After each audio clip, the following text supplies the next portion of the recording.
നാരായണ. ഹരി ഓം. എല്ലാവർക്കും നമസ്കാരം, എല്ലാവർക്കും സുപ്രഭാതം, ശുഭദിനം, സുസ്വാഗതം.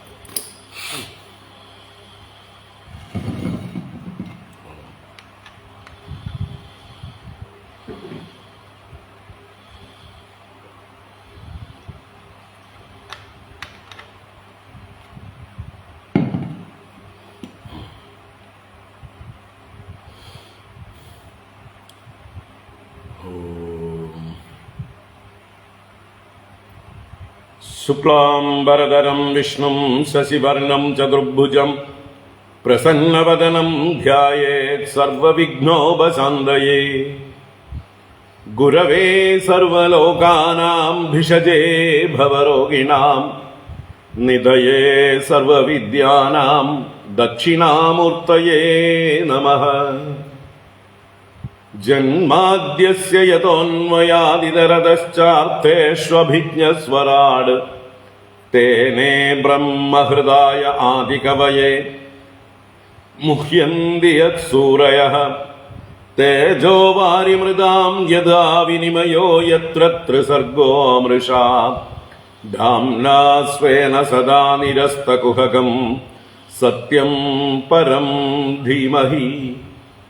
ധർമ്മഃ പ്രോജ്ജിതകൈതവോത്ര പരമോ നിർമ്മത്സരാണാം സതാം വേദ്യം വാസ്തവമത്ര വസ്തു ശിവദം താപത്രയോന്മൂലനം. ശ്രീമദ്ഭാഗവതേ മഹാമുനികൃതേ കിം വാ പരൈരീശ്വരഃ സദ്യോ ഹൃദ്യവരുദ്യതേത്ര കൃതിഭിഃ ശുശ്രൂഷുഭിസ്തൽക്ഷണാത്. നിഗമകൽപതരോർഗളിതം ഫലം സുഖമുഖാദമൃതദ്രവ സംയുതം പിബത ഭാഗവതം രസമാലയം മുഹുരഹോ രസികാ ഭുവി ഭാവുകാഃ. നാരായണം നമസ്കൃത്യ നരം ചൈവ നരോത്തമം ദേവീം സരസ്വതീം വ്യാസം തതോ ജയമുദീരയേത്. യം പ്രവ്രജന്തമനുപേദമപേദകൃത്യം ദ്വൈപായനോ വിരഹകാതര ആജുഹാവ. പുത്രേതി തന്മയതയാ തരവോഭിനേദുഃ തം സർവഭൂതഹൃദയം മുനിമാനതോസ്മി. യസ്വാനുഭാവമഖിലശ്രുതിസാരമേകം അധ്യാത്മദീപമതിതിതീർഷതാം തമോന്തം. സംസാരിണാം കരുണയാഃ പുരാണഗുഹ്യം തം വ്യാസസൂനുമുപയാമി ഗുരും മുനീനാം. മൂകം കരോതി വാചാലം പങ്കും ലംഘയത്തെ ഗിരിം യത്കൃപാതമഹം വന്ദേ പരമാനന്ദമാധവം. യം ബ്രഹ്മാ വരുണേന്ദ്രരുദ്രമരുതഃ സ്തുന്വന്തി ദിവ്യൈസ്തവൈഃ വേദൈഃ സാംഗപദക്രമോപനിഷദൈഃ ഗായന്തി യം സാമഗാഃ. ധ്യാനാവസ്ഥിതതദ്ഗതേന മനസാ പശ്യന്തി യം യോഗിനോ യസ്യാന്തം ന വിദുഃ സുരാസുരഗണാഃ. ദേവായ തസ്മൈ നമഃ. കോമളം കൂജയൻ വേണും ശ്യാമളോയം കുമാരകഃ വേദവേദ്യം പരം ബ്രഹ്മ ഭാസതാം പുരതോ മമ.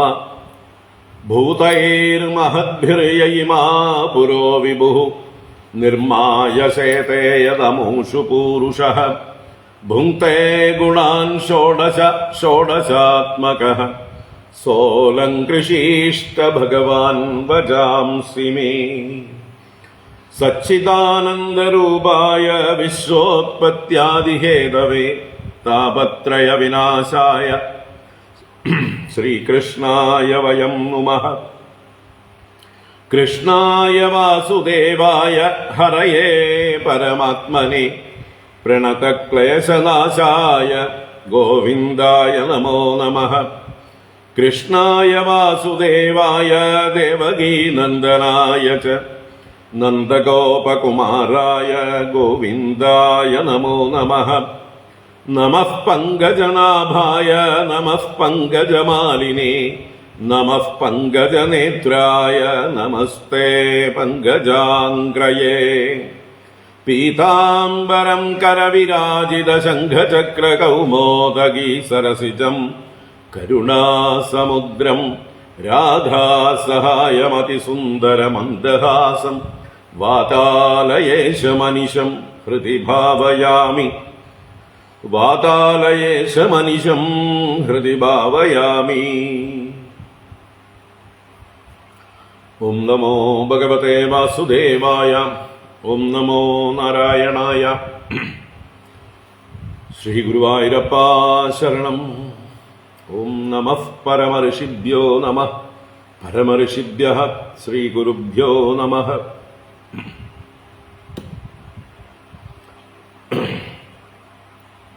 ഹരി ഓം. എല്ലാവർക്കും നമസ്കാരം. എല്ലാവർക്കും സുപ്രഭാതം, ശുഭദിനം. ഭാഗവത ജ്ഞാനഗംഗയിലേക്ക്, ശ്രീകൃഷ്ണ ലീലാമൃതത്തിലേക്ക് സുസ്വാഗതം, സുസ്വാഗതം. ഭാഗവത ജ്ഞാനഗംഗ ഇന്ന് 48-ാം അധ്യായത്തിലേക്ക് നമ്മൾ പ്രവേശിക്കുന്നു. ഭഗവാൻ രണ്ടുപേരെ അനുഗ്രഹിക്കുന്ന കഥകളാണ്. ആദ്യം സൈരന്ധ്രിയുടെ അഥവാ കുബ്ജയുടെ ഗൃഹത്തിലേക്ക് ചെല്ലുന്നു. അവളെ അനുഗ്രഹിച്ച ശേഷം ഭഗവാൻ അക്രൂരന്റെ ഗൃഹത്തിലും ചെല്ലുന്നു. അക്രൂരനും പറഞ്ഞ വാക്ക്, അക്രൂരനോട് കൊടുത്ത വാക്ക് പാലിക്കാനായി അക്രൂരന്റെ ആതിഥ്യവും ഭഗവാൻ സ്വീകരിക്കുന്നതാണ്. പിന്നീട് അവസാന ഭാഗത്ത് ഭഗവാൻ അക്രൂരനോട് ഒരു ദൗത്യം ഏൽപ്പിക്കുന്നുണ്ട്, ഹസ്തിനപുരത്തിലേക്ക് പോകാനായിക്കൊണ്ട്. അത് പിന്നെ അടുത്ത അധ്യായത്തിലേക്ക് അതിൻ്റെ വിസ്താരമാണ്. അക്രൂരൻ ഹസ്തിനപുരത്തിൽ ദൂതനായി ധൃതരാഷ്ട്രടുത്തേക്ക് പോകുന്നതായിട്ടുള്ള കഥ. അതോടുകൂടി ദശമസ്കന്ധത്തിലെ പൂർവാർദ്ധം 49 അധ്യായങ്ങൾ പൂർണ്ണം. പിന്നെ ഉത്തരാർദ്ധം ആരംഭിക്കും.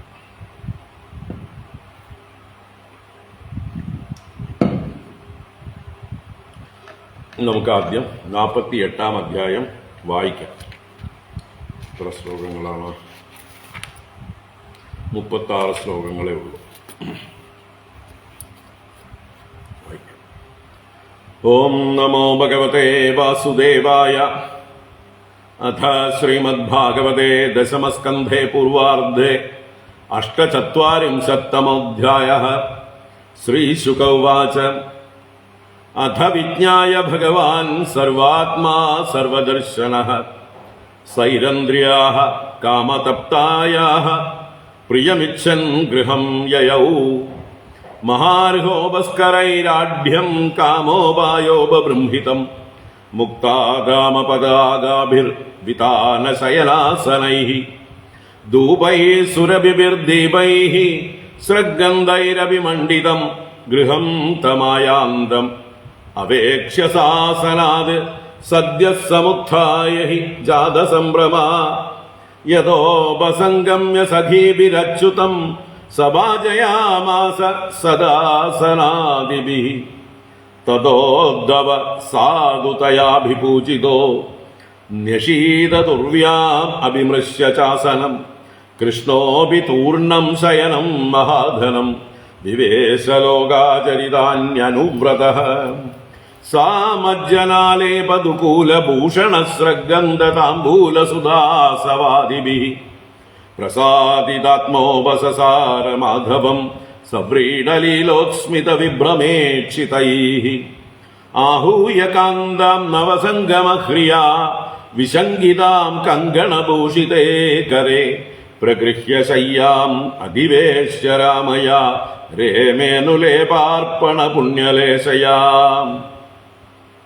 सानङ्गतप्तकुचयोरुरसस्तदाक्ष्णोः जिघ्रन्त्यनन्दचरणेन रुजो मृजन्ती दोर्भ्यां स्तनान्दरगदं परिरभ्य कान्दम् आनन्दमूर्तिमजहाद् अधिदीर्घतापम् सैवं कैवल्यनादं तं प्राप्य दुष्प्रापमीश्वरम् अङ्गरागार्पणेनाहो दुर्भगेदम् अयाचत അഹോഷ്യതാം ഇഹ പ്രേഷ്ഠ ദിനാനി കതിചിന്മയാ രമസ്വനോത്സഹേ ത്യക്തും സംഗം ത്യംബുരുഹേ ക്ഷണ തസ്യൈ കാമവരം ദത്വാ മാനയിത്വാ ച മാനദഃ സഹോദ്ധവേന സർവേശഃ സ്വദാമാഗമദർച്ചിതം ദുരാരാധ്യം സമാരാധ്യ വിഷ്ണും സർവേശ്വരേശ്വരം യോ വൃണീതേ മനോഗ്രാഹ്യം അസത്വാത് കുമനീഷ്യസൗ അക്രൂരഭവനം കൃഷ്ണഃ സഹ രാമോദ്ധവ പ്രഭുഃ കിഞ്ചിത് ചികീർഷയൻ പ്രാഗാത് അക്രൂരപ്രിയകാമ്യയാ സതാൻ നരവരശ്രേഷ്ഠാൻ ആരാദ്വീക്ഷ്യ സ്വബാന്ധവാൻ പ്രത്യുത്തായ പ്രമുദിതഃ പരിഷ്വജ്യാഭ്യനന്ദത നനാമ കൃഷ്ണം രാമം ച സതൈരപി അഭിവാദിതഃ പൂജയാമാസ വിധിവത് കൃതാസന പരിഗ്രഹാൻ പാദാവനേജനീരാപോ ധാരയൻ ശിരസാ നൃപ അർഹണേനാംബരൈർദിവ്യൈഃ ഗന്ധസ്രഗ്ഭൂഷണോത്തമൈഃ അർച്ചിത്വാ ശിരസാ നമ്യ പാദൗ അംഗഗതൗ മൃജൻ പ്രശ്രയാവനതോ അക്രൂരഃ കൃഷ്ണരാമാവഭാഷത ദിഷ്ട്യാ പാപോ ഹതഃ കംസഃ സാനുഗോ വാം ഇദം കുലം ഭവദ്ഭ്യാം ഉദ്ധൃതം കൃത്സ്രാത് ദുരന്താച്ച സമേധിതം യുവാം പ്രധാനപുരുഷൗ ജഗദ്ധേതോ ജഗന്മയൗ ഭവദ്ഭ്യാം ന വിനാ കിഞ്ചിത് പരമസ്തി ന ചാപരം ആത്മസൃഷ്ടമിദം വിശ്വം അന്വാവിശ്യ സ്വശക്തിഭിഃ ഈയതേ ബഹുധാ ബ്രഹ്മൻ ശ്രുതപ്രത്യക്ഷഗോചരം യദാ ഹി ഭൂതേഷു ചരാചരേഷു മഹ്യാദയോ യോനിഷു ഭാന്തി നാനാ ഏവം ഭവാൻ കേവല ആത്മയോനിഷ്വാത്മാത്മതന്ത്രോ ബഹുധാ വിഭാതി സൃജസ്യധോ ലുംബസി പാസി വിശ്വം രജസ്തമസ്സത്വഗുണൈ സ്വശക്തിഭിഃ ന ബധ്യസേ തദ്ഗുണകർമ്മഭിർവാ ജ്ഞാനാത്മനസ്തേ ക്വച ബന്ധഹേതുഃ ദേഹാദ്യുപാദേർ അനിരൂപിതത്വാത് ഭവോ ന സാക്ഷാന്നഭിധാത്മനഃ സ്യാത് അതോ ന ബന്ധസ്തവ നൈവ മോക്ഷഃ സ്യാതാം നികാമസ്ത്വയി നോവിവേകഃ ത്വയോദിതോയം ജഗതോ ഹിതായ യദാ യദാ വേദപദഃ പുരാണഃ ബാധ്യേത പാഖണ്ഡപദൈരസദ്ഭിഃ തദാ ഭവാൻ സത്വഗുണം വിഭർത്തി സത്വം പ്രബോധ്യ വസുദേവ ഗൃഹേ അവതീർണഃ സ്വാംശേന ഭാരമപനേതുമിഹാസി ഭൂമേഃ അക്ഷൗഹിണീ സതവധേന സുരേതരാം ശരാജ്ഞാം അമുഷ്യ ച കുലസ്യ യശോ വിതന്വൻ അദ്യേശനോ വസതയഃ ഖലു ഭൂരിഭാഗാഃ യഃ സർവദേവ പിതൃഭൂത നൃദേവമൂർത്തിഃ യൽപാദ ശൗചസലിലം ത്രിജഗത് പുനാതി സത്വം ജഗദ്ഗുരുരധോക്ഷജ യാ പ്രവിഷ്ടഃ കഃ പണ്ഡിതസ്ത്വദപരം ശരണം സമീയാത് ഭക്തപ്രിയാത് ദഗിരഃ സുഹൃദഃ കൃതജ്ഞാത് സർവാൻ ദദാതി സുഹൃദോ ഭജതോഭികാമാൻ ആത്മാനമപ്യുപചയാപചയൗ നയസ്യ ദിഷ്ട്യാ ജനാർദ്ദന ഭവാനിഹ നഃ പ്രതീതോ യോഗേശ്വരൈരപി ദുരാപഗതിസ്സുരേശൈഃ ചിന്ധ്യാശു നഃ സുതകളത്രധനാപ്തഗേഹദേഹാദിമോഹരശനാം ഭവദീയമായാം ശ്രീശുക ഉവാച ഇത്യർച്ചിതഃ സംസ്തുതശ്ച ഭക്തേന ഭഗവാൻ ഹരിഃ അക്രൂരം സസ്മിതം പ്രാഹ ഗീർഭിഃ സമ്മോഹയന്നിവ ശ്രീഭഗവാനുവാച ത്വം നോ ഗുരുഃ പിതൃവ്യശ്ച ശ്ലാഘ്യോ ബന്ധുശ്ച നിത്യദാ വയം തു രക്ഷ്യാ പോഷ്യാശ്ച അനുകമ്പ്യാ പ്രജാഹിവഃ ഭവദ്വിദാ മഹാഭാഗാ നിഷേവ്യാ അർഹസത്തമാഃ ശ്രേയസ്കാമൈർനൃഭിർനിത്യം ദേവാ സ്വാർഥാ ന സാധവഃ ന ഹ്യമ്മയാനി തീർത്ഥാനി ന ദേവാ മൃച്ഛിലാമയാഃ തേ പുനന്ത്യുരുകാലേന ദർശനാദേവ സാധവഃ സ ഭവാൻ സുഹൃദാം വൈനഃ ശ്രേയാൻ ശ്രേയശ്ചികീർഷയാ ജിജ്ഞാസാർത്ഥം പാണ്ഡവാനാം ഗച്ഛസ്വത്വം ഗജാഹ്വയം പിതര്യുപരതേ ബാലാ സഹമാത്രാ സുദുഃഖിതാഃ ആനീതാ സ്വപുരം രാജ്ഞാ വസന്ത ഇതി ശുശ്രുമ തേഷു രാജാംബികാ പുത്രോ ഭ്രാതൃപുത്രേഷു ദീനധീഃ സമോ ന വർത്തത്തെ നൂനം ദുഷ്പുത്രവശകോന്ദ അന്ധദൃക് ഗച്ഛ ജാനീഹി തദ്വൃത്തം അധുനാ സാധ്വസാധു വാ വിജ്ഞായ തദ്വിധാസ്യാമോ യദാശം സുഹൃദം ഭവേത് ഇത്യക്രൂരം സമാദിശ്യ ഭഗവാൻ ഹരിരീശ്വരഃ സംഘർഷണോദ്ഭവാഭ്യാം വൈ തതസ്വഭവനം ജയൗ.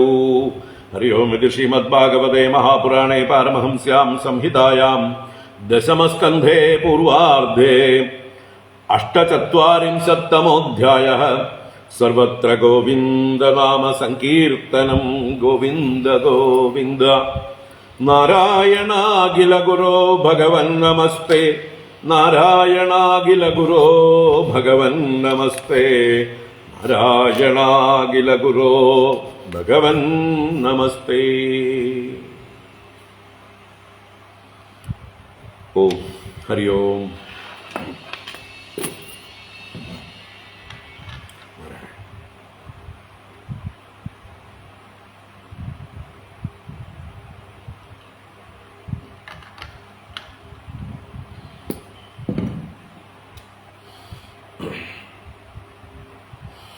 ഹരി ഓം. എല്ലാവർക്കും ഒരിക്കൽ കൂടെ നമസ്കാരം. എല്ലാവർക്കും സുപ്രഭാതം, ശുഭദിനം. ഭാഗവത ജ്ഞാനഗംഗയിലേക്ക് സുസ്വാഗതം.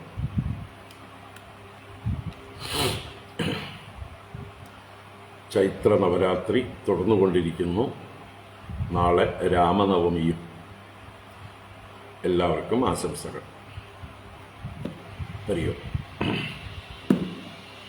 ഇപ്പോൾ കഴിഞ്ഞ 2 അധ്യായങ്ങളായിട്ട് ഉദ്ധവന്റെ ഗോകുല ആഗമനവും ഉദ്ധവന്റെ ദൗത്യവും നമ്മൾ വളരെ വിശദമായി കണ്ടു.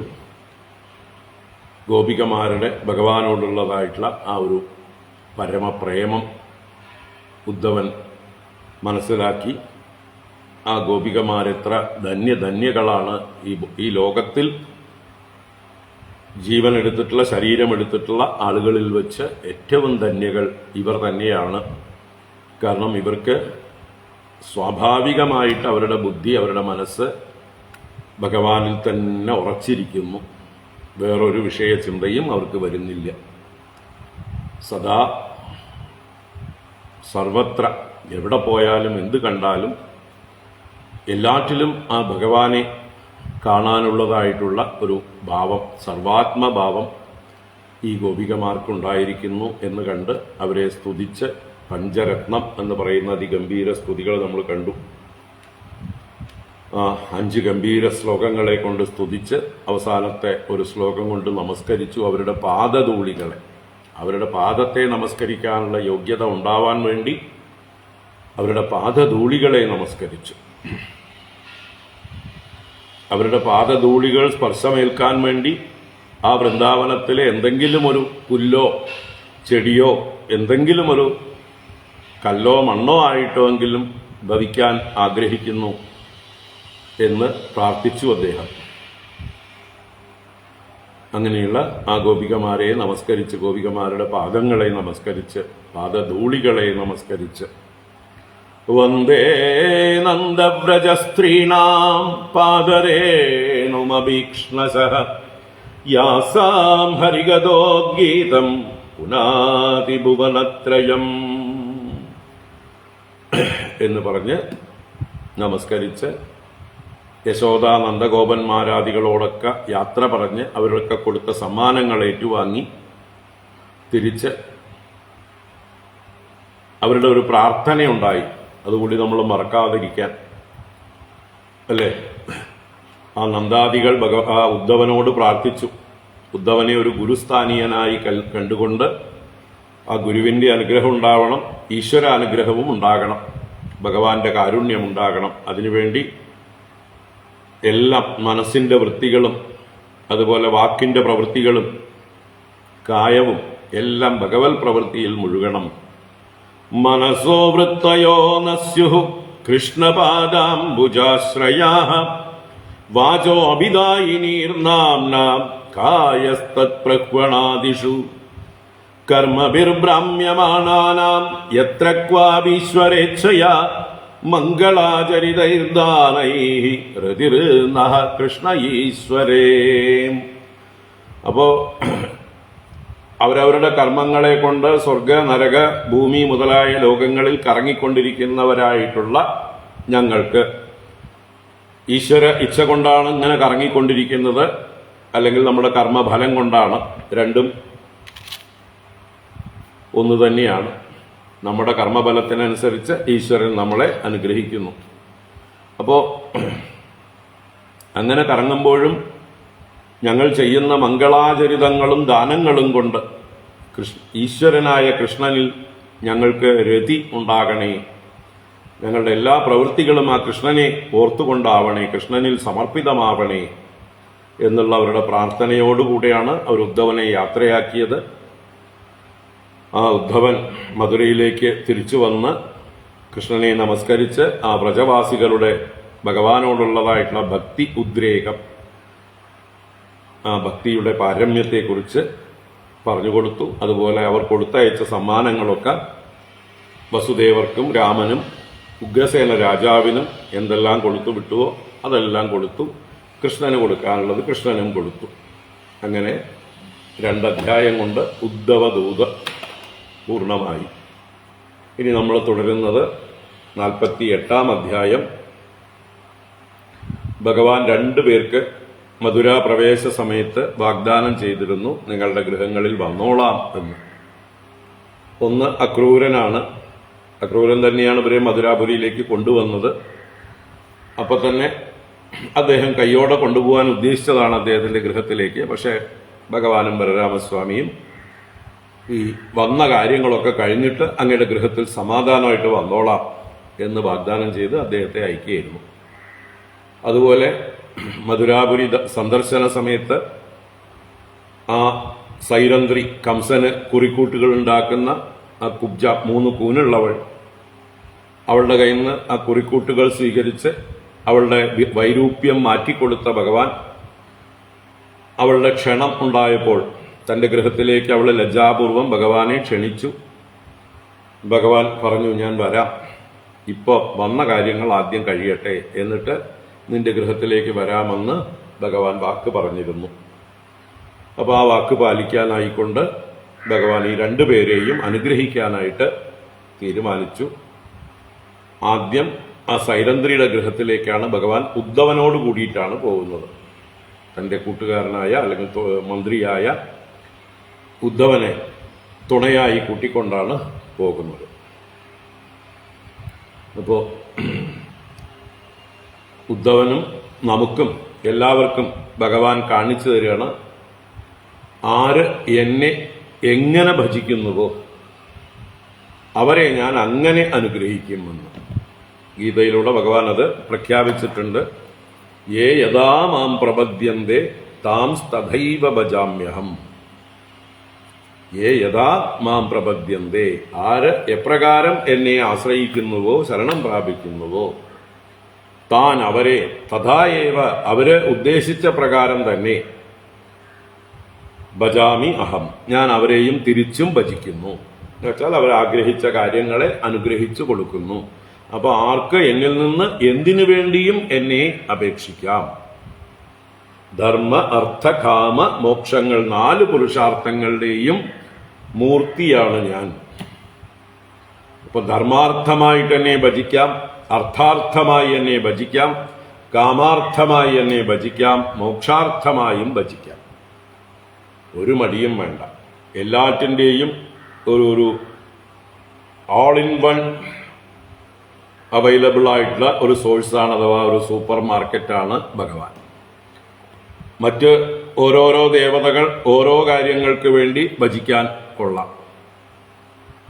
എല്ലാ കാര്യവും അവരെ കൊണ്ട് സാധിക്കില്ല. അപ്പൊ അതുകൊണ്ടാണ് അവരെ ഓരോരോ ആവശ്യത്തിന് വേണ്ടി ഭജിക്കുന്നത്. ഓരോരുത്തരെയും ഭജിക്കാൻ അതാത് നിയമങ്ങളുണ്ട്, അല്ലെ? തം തം നിയമമാസ്തായ, അതാത് നിയമങ്ങളെ ആശ്രയിച്ചുകൊണ്ട് അതാത് ദേവതകളെ ഭജിക്കുന്നു. അങ്ങനെ ദേവതകളെ ഭജിക്കുമ്പോൾ അവർ കൊടുക്കുന്നതായിട്ടുള്ള അനുഗ്രഹം, ഫലം അത് ഞാൻ തന്നെയാണ് കൊടുക്കുന്നത്. മയൈവ വിഹിതാൻ ഹിതാൻ താൻ മയൈവ വിഹിതാനിധി വിദ്ധി. അവയെല്ലാം എന്നാൽ തന്നെ കൊടുക്കപ്പെട്ടതാണെന്ന് മനസ്സിലാക്കിയാലും അർജുന എന്ന് പറഞ്ഞിട്ടുണ്ട്. അപ്പോ മറ്റ് ദേവതകളൊക്കെ ഓരോ കാര്യത്തിന് വേണ്ടിയിട്ടുള്ള കൗണ്ടറുകളാണെങ്കിൽ, ഇവിടെ ഭഗവാൻ നമ്മൾ നേരിട്ട് ചെയർമാന്റെ ക്യാബിനിലേക്ക് പോകും പോലെയാണ്, അല്ലേ? ഏതെങ്കിലും ഒരു സ്ഥാപനത്തിൽ നമുക്ക് എന്തെങ്കിലും കാര്യം സാധിക്കാനായിട്ട് അവിടെ പല കൗണ്ടറുകൾ ഉണ്ടാവും. അതിൽ ഓരോന്നിലും പോയാൽ അതാതിന്റെ കാര്യങ്ങൾ മാത്രമേ സാധിക്കുള്ളൂ. നേരെ മറിച്ച് അവിടെ തന്നെ വലിയ ഹെഡ് ഓഫീസാണ്, അവിടെ തന്നെ ചെയർമാന്റെ വലിയ ക്യാബിനും സൂട്ടും ഒക്കെ ആയിട്ടുണ്ടാവും. അപ്പോൾ നേരെ അദ്ദേഹത്തിന്റെ അടുത്തേക്ക് ചെന്നാലോ, നമുക്ക് നേരിട്ട് അദ്ദേഹത്തെ കാണാനുള്ള ഭാഗ്യം ലഭിച്ചാലോ, നേരെ അവിടെ ചെന്ന് കഴിഞ്ഞാൽ നമ്മുടെ ആവശ്യങ്ങൾ എത്ര ആവശ്യങ്ങളുണ്ടെങ്കിലും അവിടെ ചെന്ന് നിവേദനം പറഞ്ഞാൽ അദ്ദേഹം ഒരു ബെല്ലടിക്കും, അല്ലേ? അതിനോട് ബന്ധപ്പെട്ട ആളുകളെ അല്ലെങ്കിൽ ജനറൽ മാനേജറെ തന്നെ വിളിച്ചു പറയും, ദാ ഇന്ന കാര്യങ്ങൾ ഇന്നാളുടെ സാധിച്ചു കൊടുക്കണം. അപ്പോൾ ജനറൽ മാനേജർ അതാത് ഡിപ്പാർട്ട്മെന്റിലേക്ക് വിളിച്ചു പറഞ്ഞ് അതാത് ആളുകളെ കൊണ്ട് കാര്യം സാധിച്ച് ഇയാൾക്ക് ചെയർമാന്റെ ക്യാബിനിൽ തന്നെ AC-യിലിരുന്ന് വല്ലതും കുടിക്കാൻ കൊടുത്തതൊക്കെ കുടിച്ച് അങ്ങനെ രസമായിട്ടിരുന്നിട്ട് കാര്യം കഴിഞ്ഞ് വരാം. അപ്പോൾ അല്പന്മാരായിട്ടുള്ള ആളുകൾക്ക് അങ്ങനെ ചെയർമാന്റെ ക്യാബിനിലേക്ക് പ്രവേശിക്കാൻ പറ്റുമോ? ഇല്ല. നല്ല യോഗ്യതയുള്ള സുഹൃതികളായിട്ടുള്ള ആളുകൾക്ക് മാത്രമേ പറ്റുള്ളൂ. അപ്പം അതുപോലെ ഭഗവാനെ ഭജിക്കാൻ അതിൻ്റേതായിട്ടുള്ളൊരു പുണ്യം ഉണ്ടാവണം. അങ്ങനെയുള്ളവർ ഡയറക്റ്റായിട്ട് ഭഗവാനെ ഭജിക്കുന്നു. അല്ലാത്തവര് അവരുടെ അല്പപുണ്യം കൊണ്ട് ഓരോരോ കാര്യങ്ങൾക്ക് ഓരോ ദേവതകളുടെ പുറകെ ഓടിക്കൊണ്ടിരിക്കുന്നു. നമ്മൾ ഓരോരുത്തരും എവിടെ നിൽക്കുന്നു എന്നും നമുക്കിതിലൂടെ നോക്കാം, അല്ലേ? അപ്പൊ നമുക്ക് ഭഗവാനെ തന്നെ ഡയറക്റ്റ് പിടിക്കുകയല്ലേ നല്ലത്. മറ്റവരെ അവഗണിക്കുകയൊന്നും വേണ്ട, ബഹുമാനിക്കാം. അപ്പൊ സാധിക്കുമെങ്കിൽ ഭഗവാനെ തന്നെ നേരിട്ട് പിടിക്കുന്നതാണ് കാര്യങ്ങളൊക്കെ എളുപ്പത്തിലും നന്നായിട്ടും നടക്കാനായിട്ട് നല്ലത്. അപ്പോ യഥാ മാം പ്രപദ്യന്തേ താൻ തഥൈവ ഭജാമ്യഹം മമ പത്മാനുവർത്തന്തേ മനുഷ്യാ പാർത്ഥ സർവശഃ. ആരെ ഭജിച്ചാലും എല്ലാ പ്രകാരത്തിലും ഏത് വഴിക്ക് വന്നാലും എൻ്റെ അടുത്തേക്ക് തന്നെ അല്ലെങ്കിൽ എൻ്റെ വഴിക്ക് തന്നെയാണ് ഇവരെല്ലാം നീങ്ങുന്നത് എന്ന് ഭഗവാൻ പറയുന്നുണ്ട്. അപ്പോൾ അപ്രകാരം ഇവിടെ ആദ്യം പറയുന്ന കഥ 9 ശ്ലോകങ്ങൾ അല്ലെങ്കിൽ 9.5 ശ്ലോകത്തിൽ സൈരന്ധ്രിയുടെ ഗൃഹത്തിൽ ഭഗവാൻ ചെന്ന കഥയാണ്. സൈരന്ധ്രി ഭഗവാനെ ഭജിച്ചത് എന്തിനു വേണ്ടിയോ ഭഗവാൻ അത് സാധിച്ചു കൊടുത്തു. അത് സാധിച്ചു കൊടുത്തില്ലെങ്കിലാണ് ഭഗവാന് ന്യൂനത ഉണ്ടാവുക, അല്ലേ? സർവശക്തനായി സർവ ഈശ്വരനായി ഭഗവാൻ ശോഭിക്കണമെങ്കിൽ ആര് എന്തിനു വേണ്ടി ഭജിച്ചോ ആ അർത്ഥം തന്നെ സാധിച്ചു കൊടുക്കണം.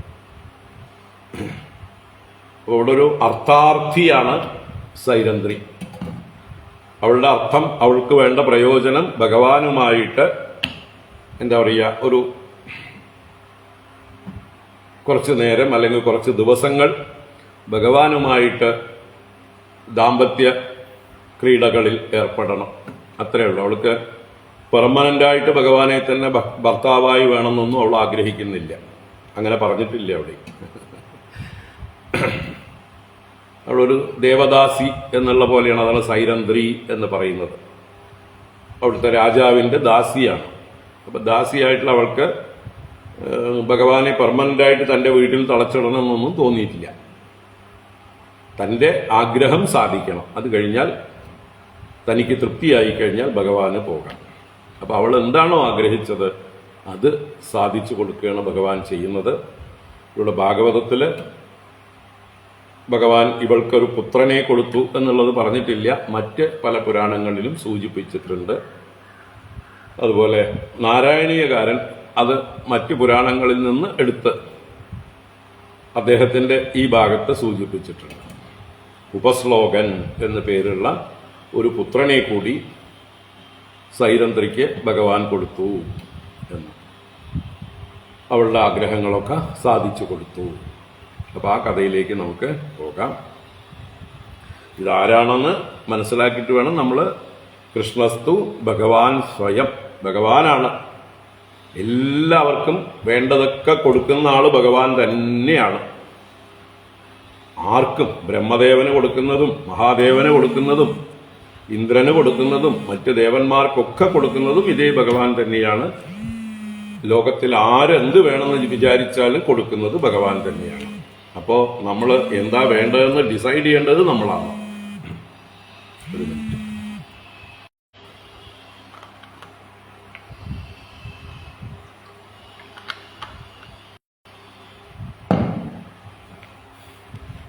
ഇത് നമുക്കും ഉള്ളൊരു സൂചന എന്താ വെച്ചാൽ, നമ്മുടെ മനസ്സിൽ എന്തൊക്കെ ആഗ്രഹങ്ങൾ ഉണ്ടാകുന്നുവോ അതൊക്കെ ഭഗവാൻ സാധിച്ചു തരും. ചിലപ്പോൾ ചിലതൊക്കെ നമുക്ക് ആവശ്യമില്ലാത്തതായിരിക്കാം, എങ്കിലും നമ്മൾ തീവ്രമായിട്ട് ആഗ്രഹിച്ചാൽ ഭഗവാൻ സാധിച്ചു തരും. കുറെ കഴിഞ്ഞിട്ട് നമ്മൾ തന്നെ ചിലപ്പോൾ അതിനെക്കുറിച്ച് വേണ്ടിയിരുന്നില്ല എന്ന് തോന്നും, റിഗ്രറ്റ് ചെയ്യും. അതിനിടവരാതെ ഇരിക്കട്ടെ, നല്ലത് മാത്രം നമ്മുടെ ഉള്ളിൽ തോന്നാനായിട്ട് ഭഗവാൻ അനുഗ്രഹിക്കട്ടെ. അതിപ്പോൾ നമ്മുടെ കൺട്രോളിലൊന്നുമല്ല നമ്മുടെ ഉള്ളിൽ എന്ത് തോന്നണം എന്നൊക്കെ ഉള്ളത്. നമ്മുടെ ഉള്ളിൽ എന്ത് വേണമെങ്കിൽ എപ്പോൾ വേണമെങ്കിൽ പൊട്ടിമുളയ്ക്കാം. അത് നമ്മുടെ അനാദിയായിട്ടുള്ള കർമ്മവാസനകൾ ബീജരൂപത്തിൽ നമ്മുടെയൊക്കെ ഉള്ളിൽ കിടപ്പുണ്ട്. സാഹചര്യങ്ങൾ വരുമ്പോഴാണ് അതിങ്ങനെ പൊട്ടി വരിക. അപ്പോൾ അങ്ങനെ ആവശ്യമില്ലാത്തത് നമ്മളെ താഴേക്ക് നയിക്കുന്നത്, നമ്മുടെ എന്താ പറയുക അധപ്പതനത്തിന് കാരണമാക്കുന്ന ഒരാഗ്രഹവും നമ്മുടെ ഉള്ളിൽ ഉണ്ടാവാതിരിക്കട്ടെ എന്ന് ഒരു ഭഗവാനോട് തന്നെ പ്രാർത്ഥിക്കാം. ഒരു സങ്കല്പം ഭഗവാന്റെ മുമ്പിൽ വയ്ക്കാം. കാരണം നമ്മൾ തീവ്രമായിട്ട് ആഗ്രഹിച്ചു കഴിഞ്ഞാൽ ഭഗവാൻ സാധിച്ചു തന്നു എന്ന് വരും. അപ്പോൾ പിന്നീട് അത് വേണ്ടാന്ന് തോന്നിയിട്ട് കാര്യമില്ല, നമ്മൾ പെട്ടുപോയി, പുലിവാല് പിടിച്ചതുപോലെയാവും. അപ്പോൾ പുലിവാല് പിടിക്കുന്നതിന് മുമ്പേ സൂക്ഷിച്ച് പിടിക്കുക. നമുക്ക് അധ്യായത്തിലേക്ക് വരാം. 48-ാം അധ്യായം. ഓം നമോ ഭഗവതേ വാസുദേവായ. അഥ ശ്രീമദ്ഭാഗവതേ ദശമസ്കന്ധേ പൂർവാർദ്ധേ 48-തമോऽധ്യായഃ. ശ്രീശുക ഉവാച. അഥ വിജ്ഞായ ഭഗവാൻ സർവാത്മാ സർവദർശനഃ സൈരന്ദ്രിയാഃ കാമതപ്തായാഃ പ്രിയമിച്ഛൻ ഗൃഹം യയൗ. ശ്രീശുക ഉവാച. അഥ വിജ്ഞായ ഭഗവാൻ സർവാത്മാ സർവദർശനഃ സൈരന്ദ്രിയാഃ കാമതപ്തായാഃ പ്രിയമിച്ഛൻ ഗൃഹം യയൗ. സുഖബ്രഹ്മർഷി കഥ തുടരുന്നു. ഭഗവാന്റെ ലീലകൾ. അഥ വിജ്ഞായ ഭഗവാൻ സർവാത്മാ സർവദർശനഃ. ഭഗവാനെ വിശേഷിപ്പിച്ചതാണ് സർവാത്മാ സർവദർശനഃ. ഭഗവാൻ സർവാത്മാവാണ്, എല്ലാവരുടെ ഉള്ളിലും അന്തരാത്മാവായിരിക്കുന്നു. എല്ലാവരുടെ ഉള്ളിലും എന്തെല്ലാം അന്ധകരണത്തിൽ വൃത്തികൾ ഉണ്ടാകുന്നുവോ അതിനൊക്കെ സാക്ഷിയാണ്, എല്ലാം ദർശിക്കുന്നവനാണ്. നമ്മൾ അറിയുന്നതിന് മുമ്പേ നമ്മുടെ ഉള്ളിലുള്ള ചിന്തകളെ അറിയുന്നവനാണ് ഭഗവാൻ. അപ്പോൾ അകവും പുറവും എല്ലായിടത്തും നിറഞ്ഞ് എല്ലാറ്റിനും സാക്ഷിയായിരിക്കുന്നവനാണ് സർവദർശനൻ. എല്ലായിടത്തും നിറഞ്ഞിരിക്കുന്നവനാണ് സർവാത്മാ. അങ്ങനെ ഭഗവാൻ സർവ ഐശ്വര്യ പരിപൂർണനായ ഭഗവാൻ വിജ്ഞായ. എന്ത് വിജ്ഞായ? കാമതപ്തായാഹ സൈരന്ദ്രിയാഹ പ്രിയം. കാമതപ്തയായ സൈരന്ദ്രിയുടെ, കാമപീഡിതയായിരുന്ന ഭഗവാനെ അന്ന് കണ്ടപ്പോൾ അന്ന് മുതൽക്ക് ഭഗവാനെ ധ്യാനിച്ചുകൊണ്ടിരിക്കുകയാണ്. ഭഗവാൻ വാക്കും കൊടുത്തിട്ടുണ്ട് വരാ എന്ന്. അപ്പൊ പിന്നെ ധ്യാനിക്കാതിരിക്കാൻ പറ്റുമോ? എന്ന് വരും എന്ന് വരും എന്ന് വരും എന്നുള്ള ചിന്ത അവളുടെ ഉള്ളിലുണ്ടാവും തീർച്ചയായിട്ടും. ആ എന്ന് വരും എന്നുള്ളതായിട്ടുള്ള ധ്യാനം തന്നെ അവളുടെ ഉള്ളിൽ താപമായിട്ട് മാറും അല്ലേ? ധ്യായതോ വിഷയാൻ പുംസഃ സംഗസ്തേഷൂപജായതേ സംഗാത് സഞ്ജായതേ കാമഃ അല്ലേ?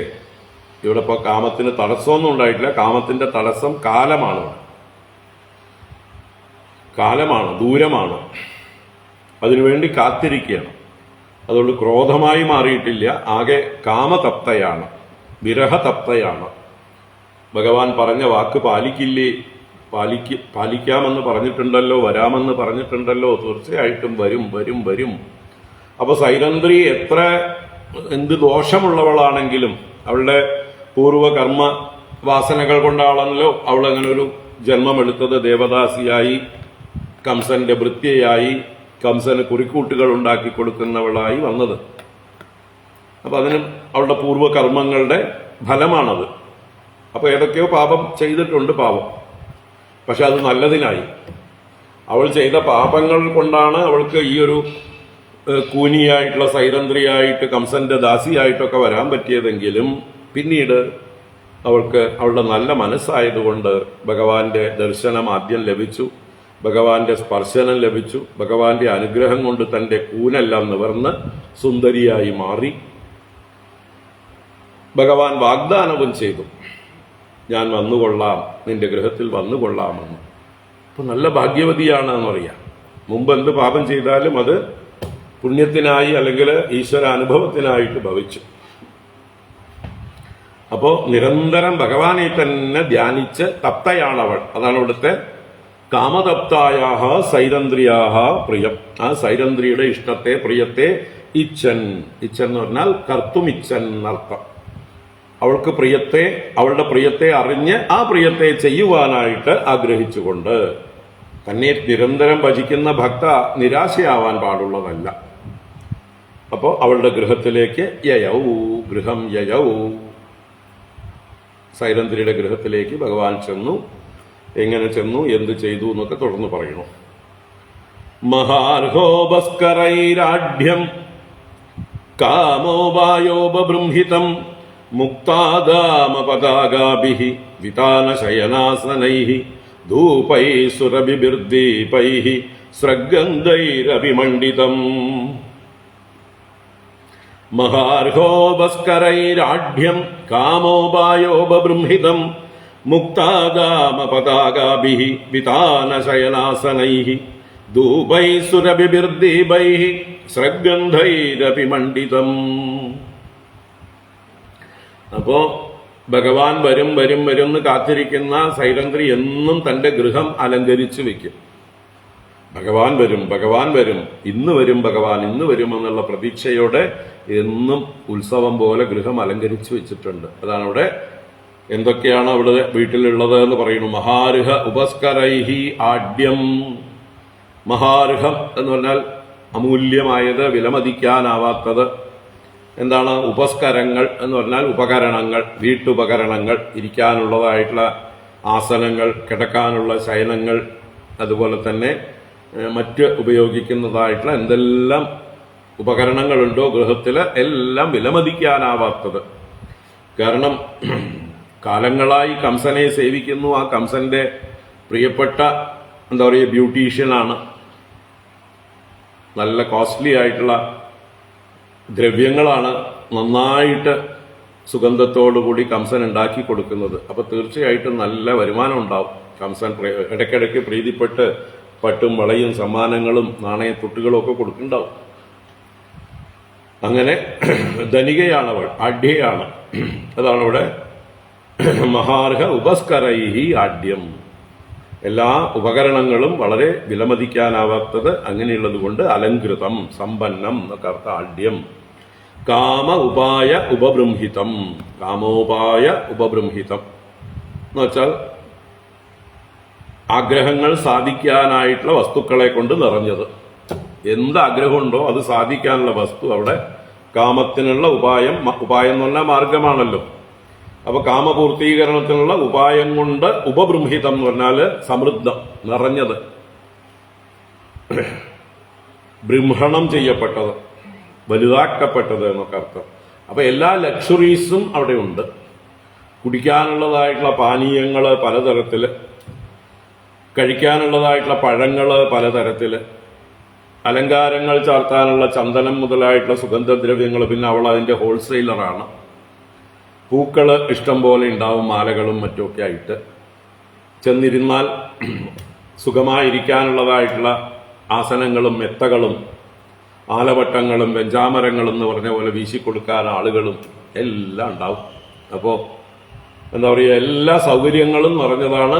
എല്ലാ സുഖത്തിനും ആവശ്യമായിട്ടുള്ള വസ്തുക്കൾ അവിടെ നിറച്ചു വെച്ചിട്ടുണ്ട്. ലക്ഷറി, അതാണ് കാമോപായ ഉപബൃംഹിതം, കാമോപായങ്ങളാൽ നിറഞ്ഞിരിക്കുന്നതും. മുക്താദാമ പതാകാഭിഹി വിതാന ശയനാസനൈഹി സുരഭിഭിഹി ധൂപൈഹി ദീപൈഹി അപി സൃഗന്ധൈഹി മണ്ഡിതം. മണ്ഡിതം അലങ്കൃതം, നന്നായി മണ്ഡനം ചെയ്തിട്ടുണ്ട്, അലങ്കരിച്ചിട്ടുണ്ട്. അപ്പോൾ മൂദേവി വിളിച്ച പോലെയല്ല അവളുടെ ഗൃഹം ഇരിക്കുന്നത്. അവള് ഗൃഹത്തെ വളരെ മനോഹരാക്കി വെച്ചിട്ടുണ്ട്. കാരണം അവൾ എന്ത് തൊഴിൽ ചെയ്യണമെങ്കിൽ കൂടി മനസ്സുകൊണ്ട് ഭഗവാനെ ഭജിച്ചുകൊണ്ടാണ്. സ്വകർമ്മണ തമഭ്യർച്ച്യ. അപ്പൊ ഏത് തൊഴിലും മോശമൊന്നുമല്ല, ഭഗവാൻ മനസ്സിലുണ്ടെങ്കിൽ, ഭഗവാനെ സ്മരിച്ചുകൊണ്ടാണെങ്കിൽ. അങ്ങനെ ഭഗവാനെ സ്മരിച്ചുകൊണ്ട് എപ്പോഴും ഗൃഹത്തെയും വളരെ ശുദ്ധമാക്കി വൃത്തിയാക്കി വെച്ചിരിക്കുന്നു. അപ്പോൾ മുക്താഗാമ പതാകാഭിഹി, മുക്താഗാമം മുത്തുമണിമാലകൾ, മുത്തുമണിമാലകൾ കൊണ്ടും പതാകകൾ കൊണ്ടും വലിയ കൊടിത്തോരണങ്ങൾ കൊണ്ടും എല്ലാവരും അലങ്കരിച്ചിട്ടുണ്ട് തന്റെ ഗൃഹം. നല്ല ഡെക്കറേഷനൊക്കെ ചെയ്തിട്ടുണ്ട്. വിതാന ശയന ആസനൈഹി, വിതാനം എന്ന് പറഞ്ഞാല് ഈ റൂഫിങ്ങില് തുണി കൊണ്ട്, പട്ടുതുണികൾ കൊണ്ട് മറ്റുമൊക്കെ ഉള്ള വിതാനം, മേൽത്തട്ടി എന്ന് പറയും. അങ്ങനെയുള്ള മേൽത്തട്ടിയൊക്കെ നന്നായിട്ട് ഇട്ടിട്ടുണ്ട്.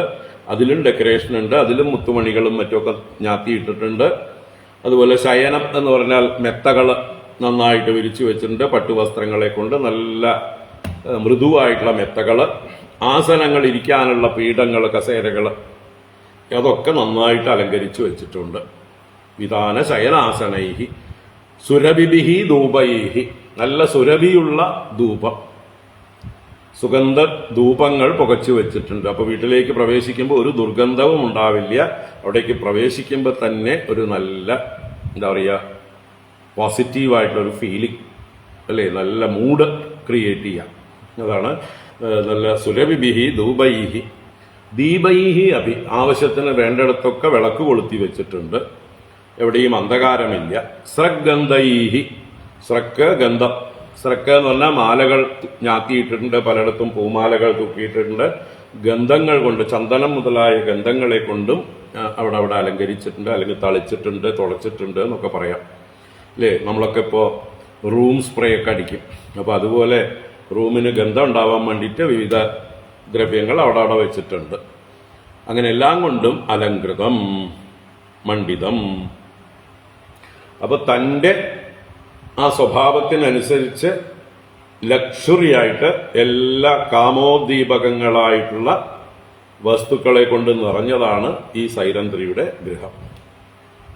തൻ്റെ ഗൃഹത്തിലേക്ക് ആര് വന്നാലും അവർക്കൊരു പ്ലസന്റ് ആയിട്ടുള്ള ഒരു മൂഡ് ക്രിയേറ്റ് ചെയ്യാം. ഇവിടെ ഭഗവാനെ സ്വീകരിക്കാനാണ് ഇവളത് ഒരുക്കി വെച്ചിരിക്കുന്നത്. ഭഗവാനോടുള്ള പ്രേമം കൊണ്ടാണ്. എന്തായാലും നന്നായിട്ടുണ്ട്. ഇതൊക്കെ നമ്മൾ കണ്ടുപഠിക്കേണ്ടതാണ് അല്ലേ, നമ്മുടെ വീടുകളിലേക്ക്. മഹാർഹോ ഭസ്കരൈരാഢ്യം കാമോപായോപബൃംഹിതം മുക്താദാമ പതാകാഭിർവിതാന ശയനാസനൈഹി ധൂപൈ സുരഭിഭിർദീപൈഹി സ്രഗന്ധൈരവിമണ്ഡിതം. നമ്മുടെയൊക്കെ അടുത്തുള്ള ദേശക്ഷേത്രങ്ങളിലൊക്കെ വിശേഷങ്ങൾ, ഉത്സവങ്ങളൊക്കെ വരുമ്പോൾ നമ്മൾ ഇങ്ങനെയൊക്കെ ചെയ്യും അല്ലേ. നമ്മുടെ വീടുകളൊക്കെ അടിച്ചു വാരി തളിച്ച്, അല്ലെങ്കിൽ മാറാലേക്ക് അടിച്ച്, പെയിന്റ് അടിച്ച് എല്ലാം വൃത്തിയാക്കി. കാരണം ഉത്സവ സമയത്ത് പല അതിഥികളും നമ്മുടെ അടുത്തേക്ക് കയറി വരും. ഭഗവാനെ സ്വീകരിക്കാനും നമ്മൾ തയ്യാറായിക്കൊണ്ട് ഗൃഹങ്ങളൊക്കെ വൃത്തിയാക്കി വെക്കും എപ്പോഴും. അത് കഴിഞ്ഞാൽ, ഉത്സവം കഴിഞ്ഞാൽ പിന്നെയും പഴയപടി അല്ലേ, വേതാളം പിന്നെയും മരത്തിൽ ചെന്ന് തൂങ്ങും പോലെ. അപ്പൊ അതുപോലെ ഇവിടെ എന്നും ഇവള് ഭഗവാനെ കാത്തിരിക്കുകയാണ്. തുടർന്ന് ഗൃഹം തമായാന്തമപേക്ഷ്യ സാസന സദ്യ സമുത്തായ ഹിജാത സംഭ്രമ യഥോപസംഗമ്യ സഖീഭിരച്യുതം സഭാജയാമാസ സദാസനാദിഭിഃ. ഗൃഹം തമായാന്തമവേക്ഷ്യ സാസനാത് സദ്യഃ സമുത്ഥായ ഹി ജാത സംഭ്രമാ യഥോപസംഗമ്യ സഖീഭിരച്യുതം സഭാജയാമാസ സദാസനാദിഭിഃ. ഗൃഹം തം ആയാന്തം അവേക്ഷ്യ സാ ആസനാത് സദ്യഃ സമുത്ഥായ ഹി ജാത സംഭ്രമാ. അപ്പോ ഗൃഹം ആയാന്തം തം, തന്റെ ഗൃഹത്തിലേക്ക് ആഗമിക്കുന്ന, ആയാന്തം എന്ന് പറഞ്ഞാൽ വന്നുകൊണ്ടിരിക്കുന്ന, ആഗതം ആയിട്ടില്ല, വന്നു ചേർന്ന് കഴിഞ്ഞാൽ ആഗതം, ഇത് വന്നുകൊണ്ടിരിക്കുന്നേ ഉള്ളൂ എന്നുള്ളത് സൂചിപ്പിക്കാനാണ് ആയാന്തം. വന്നുകൊണ്ടിരിക്കുന്ന, ആഗമിക്കുന്നവനായ തം കൃഷ്ണം അവേക്ഷ്യ, അവളെ ഭഗവാനെ കണ്ടിട്ട്, നന്നായി കണ്ടിട്ട്, സാ സദ്യ, അവൾ ഉടനെ തന്നെ സംഭ്രമത്തോടുകൂടി, ജാത സംഭ്രമ, പ്രതീക്ഷിക്കാതെ ഭഗവാൻ വാക്കുപാലിച്ചു വന്നിരിക്കുന്നു. ഇപ്പൊ വരുന്ന പ്രതീക്ഷിച്ചില്ല, കാരണം കുറെ ദിവസമായി കാത്തു കാത്ത് ഇരിക്കുന്നുണ്ട്, എന്ന് വരും എന്ന് വരും എന്ന് വരും.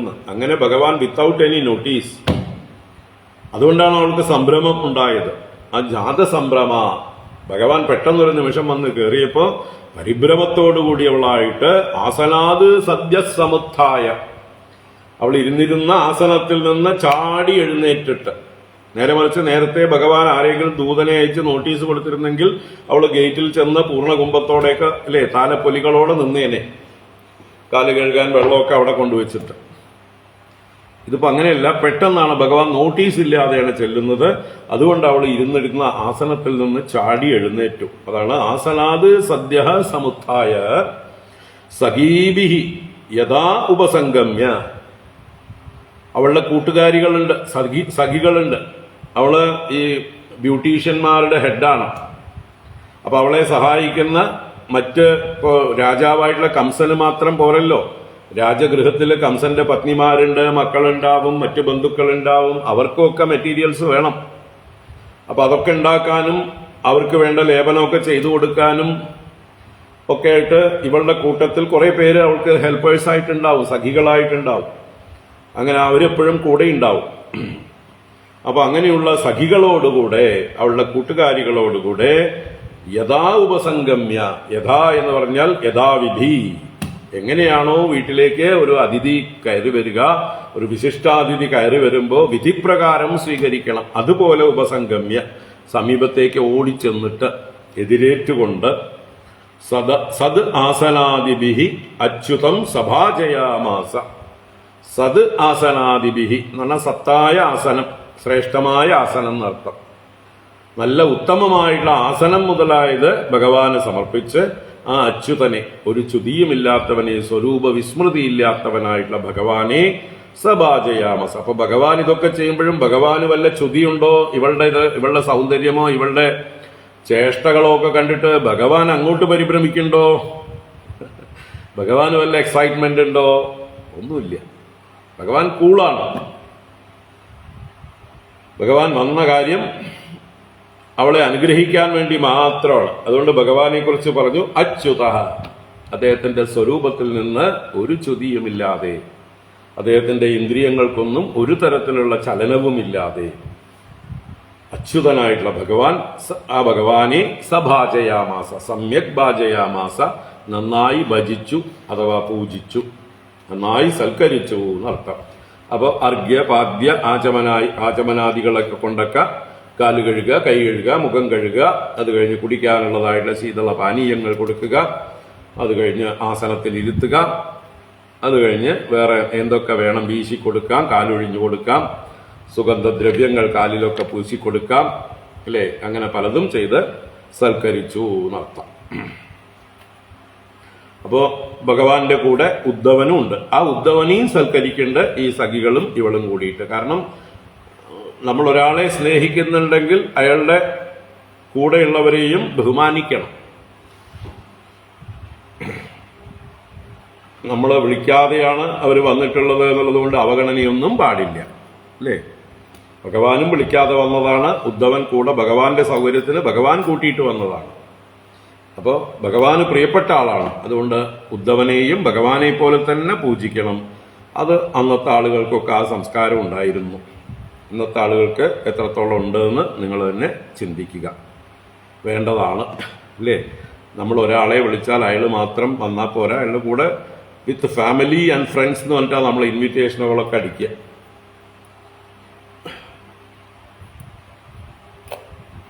അല്ലേ?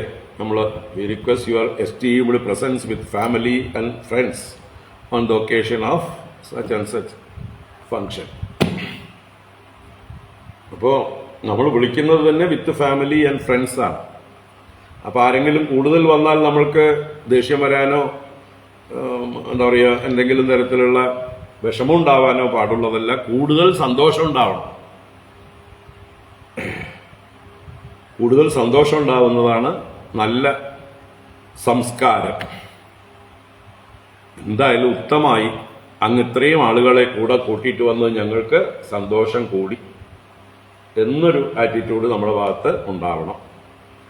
അപ്പൊ എന്തായാലും ഭഗവാന്റെ കൂടെ ഉദ്ധവനുണ്ട്. അതാണ് ഇവിടെ പറഞ്ഞത്. തതോദ്ധവ സാധുതയാഭിപൂജിതോ ന്യഷീദുർവ്യാം അഭിമൃശ്യ ചാസനം കൃഷ്ണോപി തൂർണം ശയനം മഹാധനം വിവേശലോകാചരിതാന്യനുവ്രതഃ. തതോദ്ധവ സാധുതയാഭിപൂജിതോ ന്യഷീദുർവ്യാം അഭിമൃശ്യ ചാസനം കൃഷ്ണോപി തൂർണം ശയനം മഹാധനം വിവേശലോകാചരിതാന്യനുവ്രതഃ. തഥാ അപ്രകാരം സാധു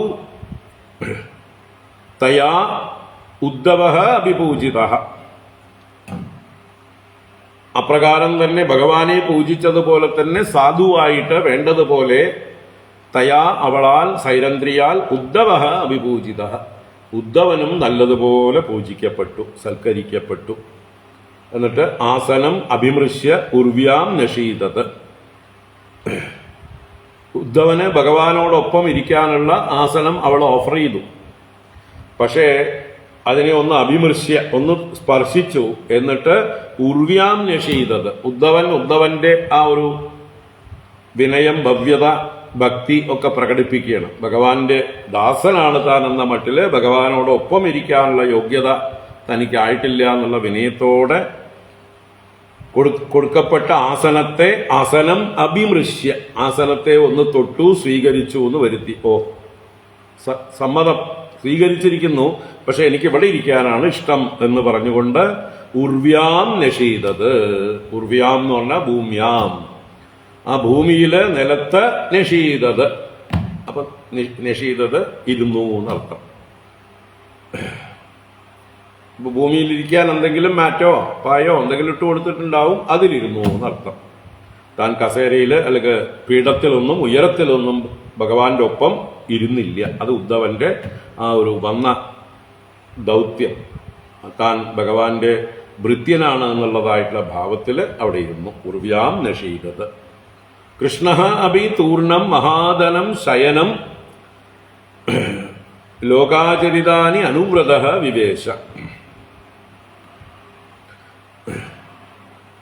കൃഷ്ണ അഭി കൃഷ്ണനാകട്ടെ തൂർണം വേഗത്തിൽ ശയനം മഹാധനം വിലപിടിച്ചതായിട്ടുള്ള ശയനത്തിലേക്ക്, മഞ്ചത്തിലേക്ക് വിവേശ പ്രവേശിച്ചു. എങ്ങനെ? ലോകാചരിതാനി അനുവ്രതഃ, ലോകമര്യാദകളെ അനുസരിക്കുന്നവനായിട്ട് എന്ന് പറഞ്ഞു. ഇവിടെ എന്ന് വെച്ചാൽ രാത്രി നേരത്തായിരിക്കും ഭഗവാൻ പോയിട്ടുണ്ടാവുക, ആർക്കും ദർശനം കൊടുക്കാതെ. വഴി ഭഗവാൻ അല്ലെങ്കിൽ ഇറങ്ങി തിരിച്ചാൽ വഴി കൂടെ പോകുമ്പോൾ എല്ലാവരും ചോദിക്കും എവിടേക്കാ. അപ്പൊ ആരുടെയും കണ്ണിൽപ്പെടാതെ സന്ധ്യാവേളയിൽ അല്ലെങ്കിൽ ഇരുട്ടായതിനു ശേഷം ഉദ്ധവനെയും കൂട്ടിയിട്ടാണ് ഭഗവാൻ പോയിരിക്കുന്നത്. ആർക്കും തെറ്റിദ്ധാരണകളൊന്നും വേണ്ട എന്ന് വിചാരിച്ച് ലോകസമ്പ്രദായത്തെ അനുസരിച്ചുകൊണ്ട് എന്ന് നമുക്ക് മനസ്സിലാക്കാം, അല്ലേ? അതാണ് ലോകമര്യാദകളെ ലോക ആചരിതാനി അനുവ്രത, അനുസരിക്കുന്നവനായിട്ട് പതുക്കെ പ്രവേശിച്ചു എന്നർത്ഥം. അപ്പോൾ പോയ ഉടനെ വീട്ടിന്റെ മുമ്പിലിരിക്കുകയും ചെയ്തില്ല, ശയനഗൃഹത്തിലേക്ക് തന്നെ ചെന്നു, ഉള്ളിലേക്ക് പ്രവേശിച്ചു. ഉദ്ധവനെ കാവലിരുത്തും പോലെ ഇരുത്തി. കാര്യങ്ങളൊക്കെ വ്യക്തമാണല്ലോ. അപ്പൊ എന്തായാലും സൈരന്ധ്രി എന്ത് കാര്യത്തിന് വേണ്ടിയിട്ടാണ് തന്നെ പ്രാർത്ഥിക്കുന്നതെന്ന് ഭഗവാൻ അറിയാം. ആ കാര്യം സാധിച്ചു കൊടുക്കാൻ ഉദ്ദേശിച്ചു തന്നെയാണ് ഭഗവാൻ പോയത്. അല്ലാതെ അവിടെ ചെന്ന് സർപ്രൈസ് ആവുന്നൊന്നുമില്ല. ഞാൻ ഇതിന് വന്നതല്ല എന്നൊന്നും പറയുന്നില്ല. അവൾ എന്താഗ്രഹിച്ചുവോ അവള് ആഗ്രഹിച്ച പോലെ അവളെ അനുഗ്രഹിക്കാൻ ഭഗവാൻ ശയനഗൃഹത്തിലേക്ക് ചെല്ലുകയാണ്. സൈരന്ധ്രിയെ സന്തോഷിപ്പിക്കലാണ്. അവളുടെ ശയനമുറിയിൽ പ്രവേശിച്ച് ശയനത്തിൽ ആരോഹണം ചെയ്തു. തദോദ്ധവ സാധു തയാഭിപൂജിതോ നശീദുർവ്യാം അഭിമൃശ്യ ചാസനം കൃഷ്ണോപി തൂർണം ശയനം മഹാധനം വിവേശലോകാചരിതാന്യനുവ്രതഃ. ഭഗവാനെ ശരിക്കും അറിയുന്നവർക്ക് ഇതൊരു പ്രശ്നമേ അല്ല, അറിയാത്ത ആളുകളും ഉണ്ടാവാം. അപ്പൊ അവർക്ക് വേണ്ടിയിട്ടാണ് ഭഗവാൻ ലോകമര്യാദകള് പാലിക്കുന്നത്. ഉദ്ധവന് ഭഗവാനെ അറിയാം, അതുകൊണ്ട് ഉദ്ധവനെ കൂടെ കൂട്ടിയിരിക്കുന്നു. ഭാവിയിൽ ഉദ്ധവൻ ലോകത്തിനോട് പറഞ്ഞു കൊടുക്കേണ്ടതുമാണ് ഈ കഥകളെല്ലാം. ഉദ്ധവൻ തന്നെയായിരിക്കാം പിന്നീട് ആരോടെങ്കിലും പറഞ്ഞു കൊടുത്തത്. പിന്നീടത് സർവജ്ഞനായ ഋഷിയായ വ്യാസൻ നമുക്ക് വേണ്ടി എഴുതിയും വെച്ചു. ശ്രീശുഖ ബ്രഹ്മർഷിയെ പോലൊരു മഹാത്മാവ് അത് തുറന്ന് പറയുകയും ചെയ്തു. അതുകൊണ്ട് എന്താ ഇവിടെ ഉദ്ദേശം? ഭഗവാനാണ്. ഭഗവാൻ ചെയ്യുന്നതിൽ നമ്മൾ ധർമാധർമ്മ ചിന്ത ചെയ്യേണ്ട കാര്യം ഇല്ല. കൃഷ്ണസ്തു ഭഗവാൻ സ്വയം. ഭഗവാൻ ചെയ്യുന്നതൊക്കെ അനുഗ്രഹമായിട്ട് കാണണം. അതിന് ധർമാധർമ്മ ചിന്ത പാടില്ല എന്ന് താല്പര്യം. അപ്പൊ അത് പക്വത വന്നാൽ നമുക്ക് തിരിച്ചറിയാൻ പറ്റും. പക്വതയില്ലാത്തവരൊക്കെ ഈ കൃഷ്ണനെ വെറും ഒരു സാധാരണക്കാരനായി കരുതി പരിഹസിക്കുകയും ചെയ്യും. അതെല്ലാ കാലത്തും ഉണ്ടാവും. സാമജ്ജനാലേപദുകൂലഭൂഷണസ്രഗന്ധതാംബൂലസുദാസവാദിഭിഃ പ്രസാദിതാത്മോപസസാരമാധവം സവ്രീഡലീലോസ്മിതവിഭ്രമീക്ഷിതൈഃ. സാമജ്ജനാലേപദുകൂലഭൂഷണസ്രഗന്ധതാംബൂലസുദാസവാദിഭിഃ പ്രസാദിതാത്മോപസസാരമാധവം സവ്രീഡലീലോസ്മിതവിഭ്രമീക്ഷിതൈഃ. ആ സൈരന്ധ്രി ഭഗവാനെ എങ്ങനെയൊക്കെ സൽക്കരിച്ചു എന്ന് പറയണം. സാ അവൾ മജ്ജന ആലേപ ദുകൂല ഭൂഷണ സ്രക്ക ഗന്ധ താംബൂല സുധാ ആസവ ആദിഭിഃ. ഇപ്പൊ ഒരുപാട് കാര്യങ്ങളുണ്ട്. അതോടുകൂടി പ്രസാദിതാത്മാ, ഇവള് അവളുടെ പ്രകർഷേണ സാധിതാത്മ, തന്റെ ശരീരവും ഇതുപോലെ അലങ്കരിച്ചിട്ടുണ്ട്. ഭഗവാനെ സൽക്കരിക്കാൻ തയ്യാറായിരിക്കുന്ന സൈരന്ധ്രി ഇതൊക്കെ ധരിച്ചിട്ടുണ്ട് എന്നർത്ഥം. എന്തൊക്കെയാണ്? അവള് മജ്ജനം ചെയ്തിട്ടുണ്ട്, നന്നായി കുളിച്ച് വൃത്തിയായിട്ടുണ്ട്. കാരണം ഭഗവാനെ സ്വീകരിക്കാനാണ്. അപ്പോ എന്താ പറയുക, രാവിലെ കുളിച്ചിട്ടുണ്ട്, അതുകൊണ്ട് വൈകുന്നേരം കുളിക്കണ്ട എന്ന് വിചാരിക്കുന്നവളല്ല സൈരന്ധ്രി. എപ്പോഴും ഭഗവാനെ പ്രതീക്ഷിച്ചുകൊണ്ട് എപ്പോഴും കുളിച്ച് റെഡിയായിരിക്കുന്നവളാണ്. നമ്മൾ ക്ഷേത്രത്തിൽ ഈ വിശേഷ ദിവസങ്ങളിൽ പൂജകന്മാരെയൊക്കെ കണ്ടിട്ടില്ലേ? ഗുരുവായൂരിലൊക്കെ മേൽശാന്തിയും തന്ത്രിയൊക്കെ ഇടയ്ക്കിടയ്ക്ക് പോയി കുളിച്ചിട്ട് വരും. ഇടയ്ക്കിടയ്ക്ക് പോയി കുളിച്ചിട്ട് വരണം. ശരീരം ശുദ്ധമായിരിക്കണം. പുതിയ വസ്ത്രങ്ങൾ അപ്പപ്പോൾ ധരിച്ചിട്ട് വരും. ഏത് വലിയ കർമ്മങ്ങൾ ചെയ്യുമ്പോഴും, യാഗങ്ങൾ യജ്ഞങ്ങളൊക്കെ ചെയ്യുമ്പോഴും അങ്ങനെയുണ്ട്. ഇടയ്ക്ക് പോയി കുളിക്കുക, വസ്ത്രം മാറുക. ഈ എന്താ പറയുക, പൂജകളുടെ ഇടയിൽ പോയി മൂത്രമൊഴിക്കുക മുതലായതൊക്കെ ചെയ്താൽ കുളിക്കണം എന്നാണ് നിയമം. ഇപ്പോഴത്തെ പൂജകന്മാരൊക്കെ എത്രത്തോളം ചെയ്യുണ്ടാവും? മര്യാദയ്ക്ക് ശൗചം ചെയ്താൽ മതി അല്ലേ? കയ്യും കാലും ഒക്കെ എന്നിട്ടൊന്ന് കഴുകിയിട്ട് വന്നാൽ മതി. ചില പൂജകന്മാർ അത്ര പോലും ഇല്ലാത്തവരുണ്ട്. എവിടെയെങ്കിലും പോയി ക്ഷേത്രത്തിന്റെ പുറത്ത് തന്നെ പോയി നിന്ന് കാച്ചിയിട്ട് കൈ പോലും കഴുകാതെ വരുന്ന പൂജകന്മാരുണ്ട്. ഞാൻ എവിടെയൊക്കെയോ കണ്ടിട്ടുണ്ട്. ആരെന്നൊന്നും പറയുന്നില്ല. സപ്താഹത്തിന്റെ ഇടയിൽ പൂജകന്മാർ വരുന്നവര് ഇങ്ങനെയുള്ളവരുണ്ട്. വേണ്ട പോലെ ശരീരശുദ്ധിയാക്കാതെ വരുന്നവരുണ്ട്. എവിടെയെങ്കിലും പോയി മൂത്രം ഒഴിച്ചിട്ട് വരിക, ഇടയ്ക്ക് വേണമെങ്കിൽ പോയി ഒരു ബീഡിയൊക്കെ വലിച്ചിട്ട് വരുന്നവരുണ്ട് അല്ലേ?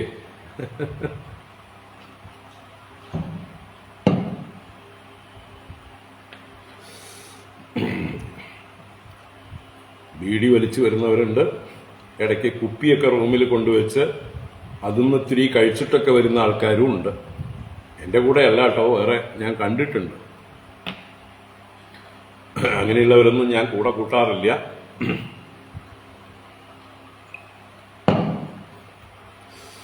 പിന്നെ നമ്മുടെ കൂടെ വരുന്നവർ പറഞ്ഞും തരും, ഇന്ന മാതിരിയാണ്, ഇന്ന ആചാര്യന്മാര് രാവിലെ തന്നെ പൂസായിട്ടാണ് സ്റ്റേജിലേക്ക് തന്നെ വരിക. വളരെ പ്രശസ്തന്മാരായിട്ടുള്ള ആൾക്കാരാ, വളരെ പ്രശസ്തന്മാരായിട്ടുള്ള ആൾക്കാരാ.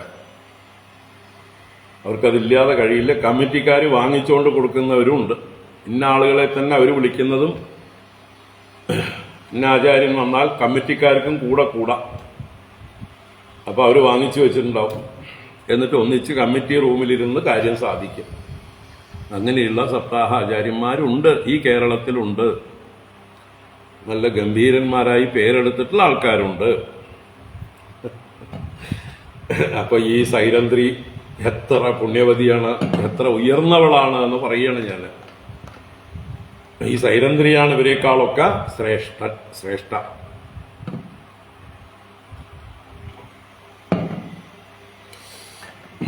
അപ്പൊ നമ്മളും ഈ സൈരന്ധ്രിയുടെ ഈ നല്ലതൊക്കെ പഠിക്കാം.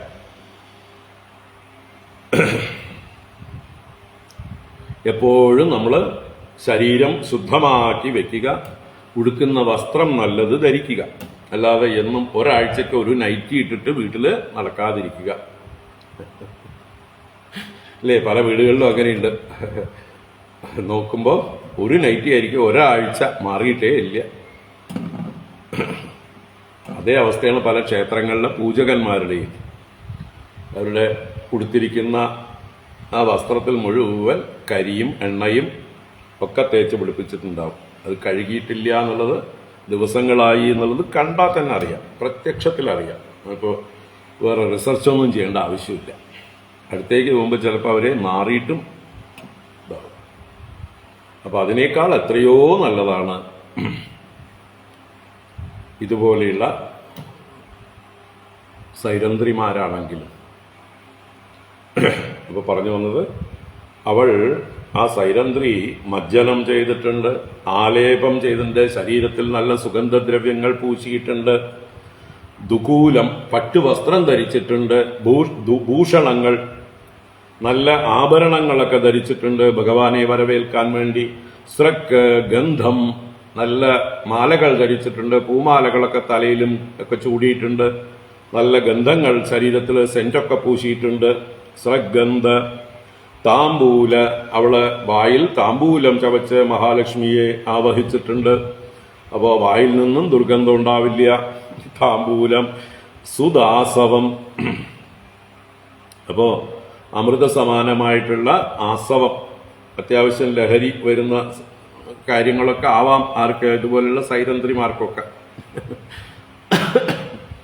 പല പഴച്ചാറുകളാണ് അല്ലേ? ഈ വൈൻ ഒരു ആസവമാണ്. വൈൻ കുടിക്കുന്നില്ലേ ഇപ്പോൾ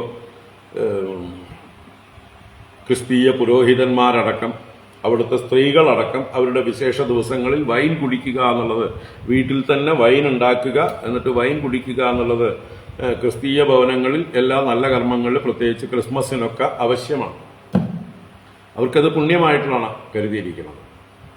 അതിന് വലിയ ലഹരിയൊന്നുമില്ല, ചെറുതായിട്ടൊരു നല്ല മൂഡ്, പ്ലസന്റ് ആയിരിക്കും.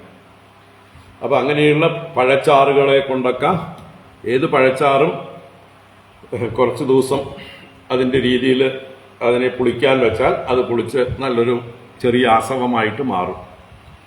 അത് മുന്തിരിങ്ങയാവട്ടെ, അല്ലെങ്കിൽ പറങ്കിയണ്ടി ആവട്ടെ, കശുവണ്ടി ആവട്ടെ, മാങ്ങയാവട്ടെ, അതിൽ നിന്നൊക്കെ എടുക്കാം. എനിക്കറിയില്ല കേട്ടോ, ഞാൻ കേട്ടിട്ടുള്ള പഴക്കേ ഉള്ളൂ. കേട്ടത് പറയുകയാണ്, ഞാൻ കണ്ടിട്ടുമില്ല, കേട്ടിട്ടുമില്ല, കഴിച്ചിട്ടുമില്ല. അപ്പൊ ആസവം എന്ന് പറഞ്ഞപ്പോൾ പറഞ്ഞതാ, സ്രഗന്ധ താമ്പൂല സുധാസവാദിഭിഹി, സുധാ ആസവം മുതലായവ കൊണ്ട് പ്രസാദിതാത്മാ, തന്റെ ആത്മാവിനെ, തന്റെ ദേഹത്തെ പ്രസാദിതം, പ്രകർഷേണ സാധിതം എന്ന് പറഞ്ഞാൽ സമ്പന്നമാക്കിയിട്ടുണ്ട്. നല്ല പോലെ അവളെ തന്നെ അവള് എല്ലാം കൊണ്ടും അലങ്കരിച്ച് പ്രസന്റബിൾ ആക്കിയിട്ടുണ്ട്. വേണ്ട പോലെ അലങ്കാരങ്ങളൊക്കെ ചെയ്തിട്ടുണ്ട് എന്നർത്ഥം. അങ്ങനെയുള്ള സവ്രീഡലീലോസ്മിത വിഭ്രമേക്ഷിതൈഹി മാധവം ഉപസസാരാം. സവ്രീഡ ലീല ഉൽസ്മിത വിഭ്രമ ഈക്ഷിതൈഹി. സവ്രീഡം എന്നാൽ ലജ്ജയോടുകൂടെ ഭഗവാൻ വന്നപ്പോ അവൾക്ക് ലജ്ജ ഉണ്ടായി. ആ ലജ്ജയോടുകൂടെ ലീലയായിട്ട്, കളിയായിട്ട്, ഉൽസ്മിതം, ഉൽസ്മിതം വികസിക്കുന്ന മന്ദസ്മിതത്തോടു കൂടിയിട്ട്, വിഭ്രമ ഈക്ഷിതൈഹി, വിഭ്രമത്തോടു കൂടിയ ഈക്ഷിതം എന്ന് വെച്ചാൽ മാനിന്റെ കണ്ണുകൾ പോലെ പിടയ്ക്കുന്ന കണ്ണോടുകൂടി ആ ഒരു പാരവശ്യം, ഒരു വിഭ്രമം എല്ലാം സൂചിപ്പിക്കുന്ന ആ നോട്ടം. ഉറച്ചുകൊണ്ടുള്ള നോട്ടമല്ല, തുറച്ചു നോട്ടമല്ല, കണ്ണുകൾ ഇങ്ങനെ ചലിച്ചു ചലിച്ചു കൊണ്ടുള്ളതായിട്ട് ഇടക്കണ്ണ് കൊണ്ടുള്ള നോട്ടം ഭഗവാന്റെ നേർക്ക്. അപ്പൊ ഇതൊക്കെ ഭഗവാനെ സന്തോഷിപ്പിക്കാനുള്ളതായിട്ടുള്ള അവളുടെ പൂജയാണ്. അവൾക്ക് ഇതാണ് അവളുടെ പൂജ. നന്നായി പൂജിച്ചു അവള്. അങ്ങനെ സ്വന്തം കഴിവുകളെ കൊണ്ട്, സ്വന്തം കയ്യിലുള്ള സാമഗ്രികളെ കൊണ്ട് സർവസ്വവും അവൾ പൂർണ്ണമായി ഭഗവാനെ സന്തോഷിപ്പിക്കുകയാണ്. മാധവം ഉപസസാര, ആ ലക്ഷ്മീകാന്തനായ ഭഗവാനെ ഉപസരിച്ചു, ഉപഗമിച്ചു, കൂടെ സഞ്ചരിച്ചു, അല്ലെങ്കിൽ ഭഗവാനെ വേണ്ടതുപോലെ അനുസരിച്ചു, ഭഗവാനെ പൂജിച്ചു എന്നൊക്കെ അർത്ഥം. ഭഗവാന്റെ അടുത്തിരുന്ന് സേവ ചെയ്തു. അപ്പോ ശൃംഗാരപൂർവമായിട്ടുള്ള ലജ്ജയോടുകൂടിയതായിട്ടുള്ള അവളുടെ നോട്ടങ്ങളും ചിരിയും വാക്കുകളും ഒക്കെ അവളെ കൊണ്ടാവുന്നത് പോലെ അവള് ഭഗവാനെ സന്തോഷിപ്പിക്കാൻ വേണ്ടിയിട്ടാണ്. ഭഗവാൻ ഇതിലൊക്കെ ഇളകുന്ന ആളാണോ? ഒരിക്കലും അല്ല. എങ്കിലും ഭഗവാൻ അഭിനയിക്കുന്ന നന്നായിട്ട്, അല്ലേ? ഇവളുടെ ഈ ചേഷ്ടകളൊക്കെ കാണുമ്പോൾ ഭഗവാൻ സന്തോഷിച്ചതായിട്ട് അഭിനയിച്ച് അവളെ സന്തോഷിപ്പിക്കും. വേണ്ട പോലെ തന്മയത്വത്തോടെ പെരുമാറാൻ ഭഗവാനെ ആരും പഠിപ്പിക്കേണ്ടതില്ല. പക്ഷെ ഭഗവാന്റെ ഉള്ളിലെ ഒരു ചലനവും ഇതുകൊണ്ടുണ്ടാവാൻ പോകുന്നില്ല. എന്തായാലും അവളുടെ പൂജ നന്നായിട്ട് ചെയ്യണം. ഇതാണ് അവളുടെ പൂജ. സാമജ്ജനാലേ പതുകൂല ഭൂഷണ സ്രഗന്ധ താംബൂല സുദാസവാദിഭിഃ പ്രസാദിതാത്മോപസസാര മാധവം സവ്രീഡലീലോൽസ്മിത വിഭ്രമേക്ഷിതൈഃ. ഇതിപ്പോ എന്താ പറയുക, ഗൃഹിണികളായിരിക്കുന്ന സ്ത്രീകൾക്കും ഈ കാര്യത്തിലൊക്കെ സൈരന്ധ്രിയെ മാതൃകയാക്കാം. എന്തിന്? ഭർത്താവിനെ സന്തോഷിപ്പിക്കാം. അതാണ് നമ്മുടെ കാര്യേഷു മന്ത്രി, കരണേഷു ദാസി, രൂപേഷു ലക്ഷ്മി, ക്ഷമയാ ദരിദ്രി, സ്നേഹേഷു മാതാ, ശയനേഷു വേശ്യ, ഷട്കർമ്മനാരി, കുലധർമ്മ പത്നി എന്ന് പറഞ്ഞപ്പോൾ ഭർത്താവിനെ നന്നായിട്ട് സന്തോഷിപ്പിക്കാൻ അറിയുന്നവളാണ് നല്ല ഉത്തമയായിട്ടുള്ള ഭാര്യ. അങ്ങനെയുള്ള ഭാര്യയുടെ അടുത്തുനിന്ന് ഭർത്താവ് പിരിഞ്ഞു പോവില്ല, എവിടേക്കും പോവില്ല, എപ്പോഴും സന്തോഷമായിട്ട് ഒന്നിച്ചിരിക്കും. അപ്പൊ അത് വിട്ടുപോകുന്നു, രണ്ടു കൂട്ടരും മറന്നു പോകുന്നു ആ ഒരു ധർമ്മം. പരസ്പരം സ്നേഹിക്കാനും പരസ്പരം അത് പ്രകടിപ്പിക്കാനും. എന്തുകൊണ്ടെന്ന് അറിയില്ല, പല കോംപ്ലക്സുകൾ ഡെവലപ്പായിട്ട് പരസ്പരം കീരിയും പാമ്പും പോലെയൊക്കെ ആവണം ചിലര്. ഈ ഉള്ളിൽ ഉള്ള സ്നേഹത്തെ ഇങ്ങനെ നല്ലതുപോലെ പ്രകടിപ്പിച്ച് വളർത്തണം. അത് പഠിക്കാവുന്നതാണ് എന്ന് പറയാ. സാമജ്ജനാലേ പതുകൂല ഭൂഷണ സ്രഗന്ധ താംബൂല സുദാസവാദിഭിഃ പ്രസാദിതാത്മോപസസാര മാധവം സവ്രീഡലീലോസ്മിത വിഭ്രമേക്ഷിതൈഃ. അതെ, തിരിച്ചും ആവാം, തിരിച്ചും വേണം. അങ്ങോട്ടും ഇങ്ങോട്ടും നല്ല വാക്കുകൾ പറഞ്ഞ് പ്രോത്സാഹിപ്പിക്കുക, എല്ലാം നല്ലതായിട്ടുണ്ട് എന്ന് പറയുക. വസ്ത്രം കൊടുത്തു വന്ന ആ വസ്ത്രത്തെ അഭിനന്ദിക്കുക. നല്ല തലമുടി നന്നായിട്ട് പിന്നീട്ട് വന്നിട്ടുണ്ട്, അല്ലെങ്കിൽ നന്നായിട്ട് പൊട്ടു തോറ്റിട്ടുണ്ട്, അതിനെയൊക്കെ അഭിനന്ദിക്കാനൊക്കെ അറിയണം. അങ്ങനെ എന്ത് ചെയ്താലും ഭക്ഷണം ഉണ്ടാക്കി കൊടുത്താൽ അത് നല്ലതാണെന്ന് പറയാൻ കഴിയുക. ഇതൊക്കെ പരസ്പരമുള്ളതായിട്ടുള്ള ആ ഒരു സ്നേഹം വളർത്താൻ നല്ലതാണ്. അതിനൊക്കെ അമ്മമാര് മക്കൾക്ക് വേണ്ട ട്രെയിനിങ് കൊടുക്കണം. അത് ഇങ്ങനെ പരമ്പരയാ വരേണ്ടതാണ്. അത് പരമ്പരയാ വരാതെയായി, അതാണ് പ്രശ്നം. ഇനിയിപ്പോൾ അതിനുവേണ്ടി എന്താ പറയുക, വിവാഹപൂർവ കൗൺസലിംഗ് നിർബന്ധമായിട്ട് നമ്മുടെ കുട്ടികൾക്ക് കൊടുക്കണം.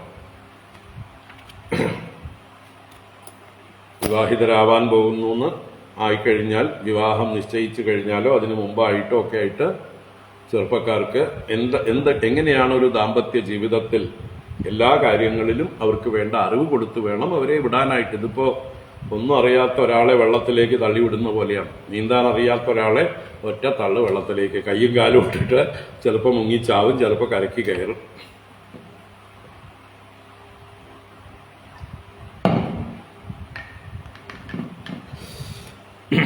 ചിന്തിക്കുക, നല്ല ദമ്പതികൾ ഉണ്ടാവട്ടെ.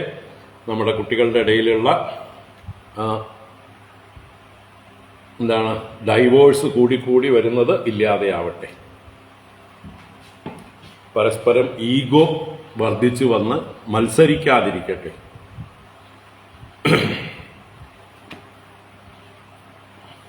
എവിടെ നോക്കിയാലും പ്രശ്നം ഈഗോ കൊണ്ടാണ്. ആ ഈഗോ വളർത്താനല്ല നോക്കേണ്ടത്, പരസ്പരമായിട്ടുള്ള ഒരു താദാത്മ്യം വളരുകയാണ് വേണ്ടത്. രണ്ടുപേരുടെയും ഈഗോ മാറ്റിവെച്ച് മെർജ് ചെയ്യണം. രണ്ടുപേരുടെയും ഈഗോ ആ വിവാഹത്തോടുകൂടി മാറണം. രണ്ടില്ല, ഇനി നമ്മൾ ഒന്നാണ് എന്നുള്ള ഒരു മെർജിങ് ആറ്റിറ്റ്യൂഡ് വരണം. ഒന്നിച്ച് ചിന്തിക്കണം, രണ്ടുപേർക്കും വേണ്ടി ചിന്തിക്കണം. അല്ലാതെ ഒരാൾക്ക് വേണ്ടി പ്രൈവറ്റായിട്ട് ഒരാൾ ചിന്തിച്ചാൽ അവിടെയാണ് പ്രശ്നങ്ങൾ ഉണ്ടാവുക. പറഞ്ഞു കൊടുത്ത് നല്ല കൗൺസിലിംഗ് ഒക്കെ കൊടുത്ത് കുട്ടികളെ വിവാഹം കഴിപ്പിക്കൂ. നാരായണ. അപ്പോ ആഹൂയ കാന്താം നവസംഗമഹ്രിയ വിശങ്കിതാം കങ്കണഭൂഷിതേ കരേ പ്രഗൃഹ്യ ശയ്യാമതിവേശ്യ രാമയ രേമേനുലേപാർപ്പണ പുണ്യലേശയാം. ആഹൂയ കാന്താം നവസംഗമഹ്രിയ വിശങ്കിതാം കങ്കണഭൂഷിതേ കരേ പ്രഗൃഹ്യ ശയ്യാം അധിവേശ്യ രാമയ രേമേനുലേപാർപ്പണ പുണ്യലേശയാം. അപ്പോ അവളോടുകൂടെ രാമയാ രേമേ എന്നാണ് ഇവിടെ ഈ ശ്ലോകത്തിലെ വിഷയം. രാമ എന്ന് പറഞ്ഞാൽ രമിപ്പിക്കുന്നവൾ തന്നെയാണ്. അപ്പൊ ഭഗവാനെ സന്തോഷിപ്പിക്കുന്നവൾ, ഭഗവാനെ തന്റെ കഴിവുകളെ കൊണ്ട് സന്തോഷിപ്പിക്കുന്നവൾ, അവളുടെ പൂജ അതാണ്. അപ്പൊ അങ്ങനെയുള്ള രാമയോടുകൂടെ ഭഗവാൻ രമിച്ചു എന്നാ. എങ്ങനെയൊക്കെ ആയിട്ട്, എങ്ങനെയുള്ള രാമയാന്ന് രാമയുടെ വിശേഷണങ്ങളാണ് കൂടുതലും. നവസംഗമഹ്രിയാ വിശങ്കിതാം കാന്താമാഹൂയ കങ്കണഭൂഷിതേ കരേ പ്രഗൃഹ്യ ശയ്യാം അധിവേശ്യ അനുലേപാർപ്പണ പുണ്യലേശയാ രാമയാ രേമേ. അപ്പോ നവസംഗമഹ്രിയാ വിശങ്കിതാം. ഇപ്പൊ ഭഗവാനെ വന്നു ചേർന്നു. നവമായിട്ടുള്ള സംഗമം ആദ്യമായിട്ടാണ് ഇപ്പൊ വന്നിട്ടേ ഉള്ളൂ. അപ്പോ ആദ്യമായിട്ട് കാണുമ്പോൾ ഒരു ലജ്ജ ഉണ്ടാവും അല്ലേ? ഒരു ആര് ആദ്യം എന്ത് പറയണം, എന്ത് തുടങ്ങണം, അങ്ങനെ ഒരു ഐസ് ബ്രേക്കിംഗ്, ഉള്ളിലുള്ള ആ സങ്കോചമെല്ലാം മാറണം. അതാണ് ഇവിടെ നവസംഗമഹ്രീ. ആദ്യമായി പെട്ടെന്ന് കാണുമ്പോൾ ഉണ്ടാകുന്ന സംഗമത്തിലുണ്ടാകുന്ന ഹ്രീ, ലജ്ജ, ആ സങ്കോചം, ആ ഉള്ളിലുള്ള മഞ്ഞുരുകണം, ഐസ് ബ്രേക്ക് ചെയ്യണം, എന്നിട്ട് ഒന്നിച്ച് ഫ്രീ ആവണം എന്നർത്ഥം. അത് ഏത് വ്യക്തിബന്ധങ്ങളിലും അങ്ങനെ വേണം. അതിന് നമ്മൾ തന്നെ ആരുമായിട്ടും ബന്ധപ്പെടുമ്പോൾ ഇനീഷ്യേറ്റ് ചെയ്യണം. അതാണ് ഭഗവാൻ ശ്രീരാമസ്വാമിയുടെ ഒരു ഗുണമായിട്ട് എടുത്തു പറയുക. ഭഗവാൻ പൂർവഭാഷിയാണ്. പൂർവഭാഷി എന്ന് പറഞ്ഞാൽ ആദ്യം ഇനീഷ്യേറ്റ് ചെയ്യും, സംസാരിക്കാൻ, കുശല പ്രശ്നം ചെയ്യാൻ, എല്ലാം ആദ്യം തന്നെ തുടങ്ങും. എന്നാൽ വാചാലനുമല്ല, മിതഭാഷിയാണ്, പ്രിയഭാഷിയാണ്, മൃദുഭാഷിയാണ്, ഹിതഭാഷിയാണ്, സത്യഭാഷിയാണ്. ഇങ്ങനെ ആ ഭാഷണത്തിൽ വേണ്ട എന്തെല്ലാം ഗുണങ്ങളുണ്ടോ ഇതെല്ലാം ശ്രീരാമസ്വാമിയിൽ നിന്നും ഹനുമാൻ സ്വാമിയിൽ നിന്നും നമുക്ക് പഠിക്കാം. അപ്പൊ പൂർവഭാഷണം എന്നുള്ളത് ഒരു നല്ല ഗുണമാണ്. എന്ന് വെച്ച് അധികം ഓവർ സ്മാർട്ടാവാൻ പാടില്ല. നമ്മൾ വിനയാന്വിതരായിട്ട് പൂർവഭാഷണം ചെയ്യണം. കാരണം നമ്മൾ പരിചയപ്പെടാൻ പോകുന്ന ആള് എത്ര കേമനാണെന്നൊന്നും നമുക്ക് കണ്ടാ അറിയില്ല. ചിലപ്പോൾ അയാള് ഒരു സാധാരണക്കാരനെ പോലെയോ അല്ലെങ്കിൽ ഒരു മുഷിഞ്ഞ വസ്ത്രമൊക്കെ ധരിച്ച് ഒരു വിലയും ഇല്ലാത്ത ഒരാളെ പോലെയോ ഒരു ഭ്രാന്തനെ പോലെയൊക്കെ ചിലപ്പോൾ തോന്നാം. പരിചയപ്പെട്ടു വരുമ്പോഴാണ് ആള് ഗംഭീരനാണെന്ന് മനസ്സിലാവുക. അപ്പോഴേക്കും നമ്മൾ ഒരുപാട് കുരുത്തക്കേടുകൾ പറഞ്ഞു കഴിഞ്ഞിട്ടുണ്ടാവും. അതുകൊണ്ട് ആരെ കണ്ടാലും ആദ്യം വിനയത്തോടുകൂടി സംഭാഷണം ചെയ്യുക. പിന്നെ അത് ആരാണെന്ന് തിരിച്ചറിഞ്ഞാൽ അവരുടെ സ്റ്റാൻഡേർഡിനനുസരിച്ച് നമ്മൾ എന്താ പറയുക, ഏറ്റക്കുറച്ചിലുകൾ സ്വീകരിക്കുക.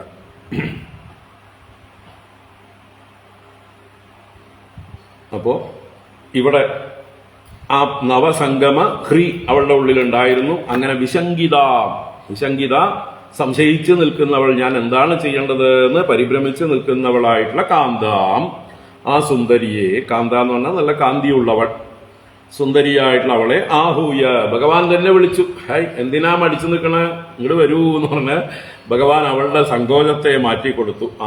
ആഹൂയ കങ്കണഭൂഷിതേ കരേ പ്രഗൃഹ്യ, അവളുടെ കൈകളിൽ വള കൊണ്ട് അലങ്കൃതമാണ്. ആ കരത്തിൽ കയ്യിൽ പിടിച്ച്, വളയിട്ട കയ്യിലെ പിടിച്ചിട്ട് പ്രഗൃഹ്യ ശയ്യാം അധിവേശ്യ, തന്റെ ഒപ്പം ആ ശയ്യയിലേക്ക് കയറ്റി ഇവിടെ ഇരിക്കൂ, എന്റെ ഒപ്പം ഇരിക്കൂ എന്ന് പറഞ്ഞ് ഭഗവാൻ തന്റെ ഒപ്പം ഇരുത്തി ആ രാമയോടുകൂടെ രമിച്ചു.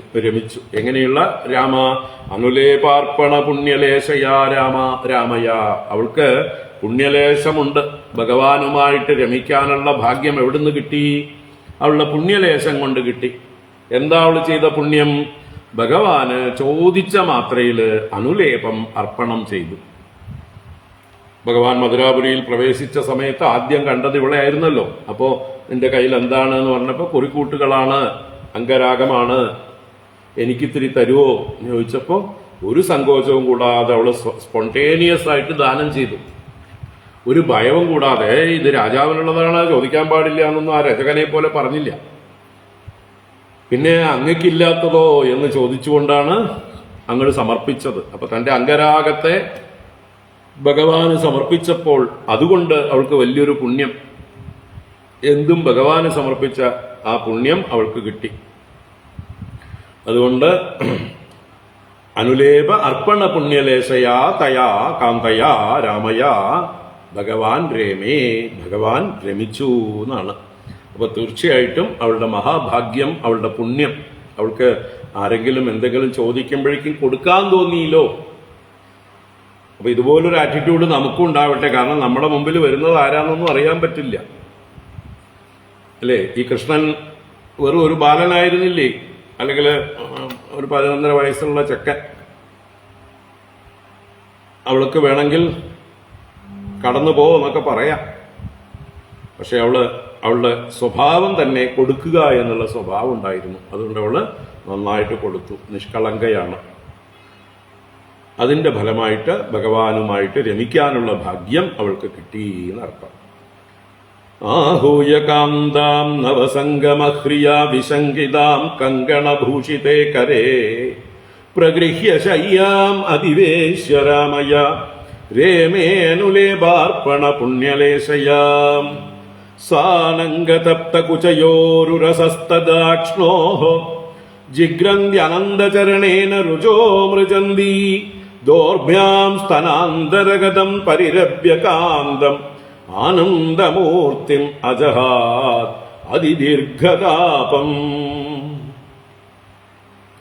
സാനംഗതപ്തകുചയോർ ഉരസസ്തദാക്ഷ്ണോ ജിഗ്രന്ത്യനന്ദചരണേന രുചോ മൃജന്തി ദോർഭ്യാം സ്തനാന്തരഗതം പരിരഭ്യ കാന്തം ആനന്ദമൂർത്തിം അജഹാത് അതിദീർഘതാപം.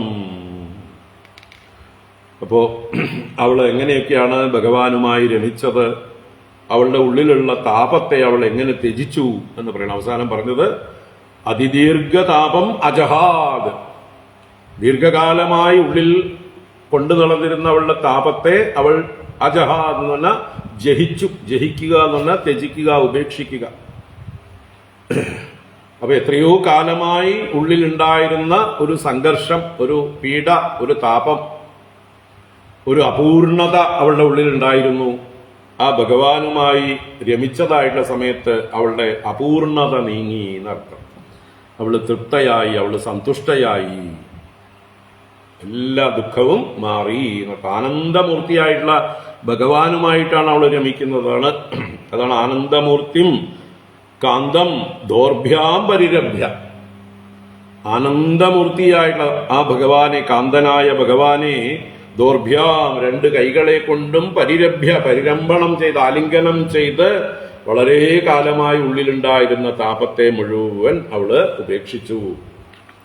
അപ്പോ എന്തൊക്കെ ചെയ്തുകൊണ്ട്? സാ അനംഗതപ്ത കുചയോഹോ തദാ ഉരസഃ അക്ഷ്ണോഹോ രുചഃ അനന്തചരണേന മൃജന്തി ജിഗ്രന്തി.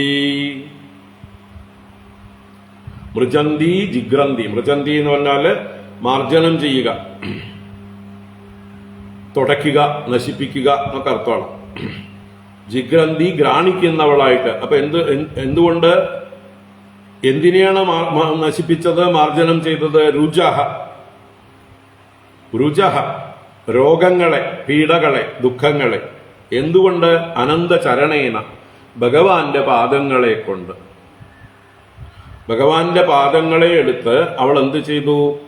തന്റെ കുചയോഹോ, തന്റെ രണ്ട് സ്തനങ്ങളിലും ചേർത്ത് വെച്ചു. അതാണ് അനംഗതപ്ത കുചയോഹോ. അനങ്കനാൽ തപിക്കപ്പെടുന്ന, കാമപീഡിതമായിരുന്ന അവളുടെ സ്തനങ്ങളിലേക്ക് ഭഗവാന്റെ പാദങ്ങളെ ഒന്ന് തലോടി. അതോടുകൂടി ആ സ്തനങ്ങളുടെ പീഡകളെല്ലാം മാറി. രുചഃ മൃജന്തി എന്ന് പറഞ്ഞു. അതുപോലെ തന്നെ തദാ ഉരസഃ, അതുപോലെ മാറിടത്ത് മൊത്തത്തിലായിട്ടും ഉദരത്തിലും ഉരസിലും എല്ലായിടത്തും ഭഗവാന്റെ പാദങ്ങളെ ഉരസിക്കൊണ്ട് അവളുടെ താപത്തെ അവൾ ഉപേക്ഷിച്ചു. അക്ഷ്ണോഹോ, കണ്ണുകളിലും ഭഗവാന്റെ പാദങ്ങളെ ചേർത്ത് വെച്ചു. ഭഗവാന്റെ ആ മൃദുവായിട്ടുള്ള കോമളമായിട്ടുള്ള പാദങ്ങളെടുത്ത് തന്റെ കണ്ണുകളിൽ സ്പർശിച്ചു. അപ്പൊ കണ്ണുകളുടെ പീഡയും പോയി, കണ്ണുകൾക്കും എന്തെന്നില്ലാത്ത നിർവൃതി. അങ്ങനെ രുചഃ മൃജന്തി, ഉള്ളിലുള്ള താപത്തെ, രോഗങ്ങളെയെല്ലാം നശിപ്പിക്കുന്നവളായി. ജിഗ്രന്ഥി, ഭഗവാന്റെ പാദത്തെ മൂക്കുകൊണ്ട് മണക്കുന്നവളുമായിട്ട്. സ്തനാന്തരഗതം ആനന്ദമൂർത്തിം കാന്തം, തന്റെ തന്നെ സ്തനാന്തരഗതം എന്ന് പറഞ്ഞാൽ തന്റെ മാറോട് ചേർന്ന് കിടക്കുന്നവൻ എന്നർത്ഥം. ആനന്ദമൂർത്തിയായിട്ടുള്ള ആ കാന്തനായ, ആകർഷണ മൂർത്തിയായ ഭഗവാനെ ദോർഭ്യാം പരിരഭ്യ, തന്റെ രണ്ട് കൈകളെ കൊണ്ടും ചേർത്ത് ആലിംഗനം ചെയ്ത് അതിദീർഘതാപമജഹാദ്, എത്രയോ കാലമായി അവളുടെ ഉള്ളിലുണ്ടായിരുന്ന ആ താപത്തെ അവള് ജഹിച്ചു, ഉപേക്ഷിച്ചു. അങ്ങനെ അവള് നിർവൃതിയെ പ്രാപിച്ചു. ആനന്ദസ്വരൂപനായ ഭഗവാനുമായി ആലിംഗനബദ്ധരായി അവളുടെ എല്ലാ ദുഃഖങ്ങളും നീങ്ങി എന്നർത്ഥം.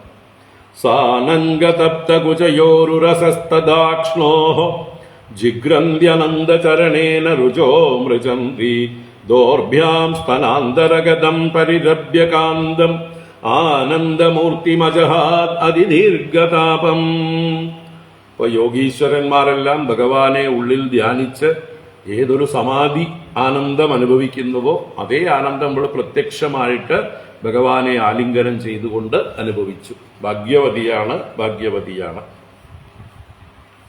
സൈവം കൈവല്യനാദം തം പ്രാപ്യ ദുഷ്പ്രാപമീശ്വരം അംഗരാഗാർപ്പണേനാഹോ ദുർഭഗേദം അയാചത. സൈവം കൈവല്യനാദം തം പ്രാപ്യ ദുഷ്പ്രാപമീശ്വരം അംഗരാഗാർപ്പണേനാഹോ ദുർഭഗേദം അയാചത.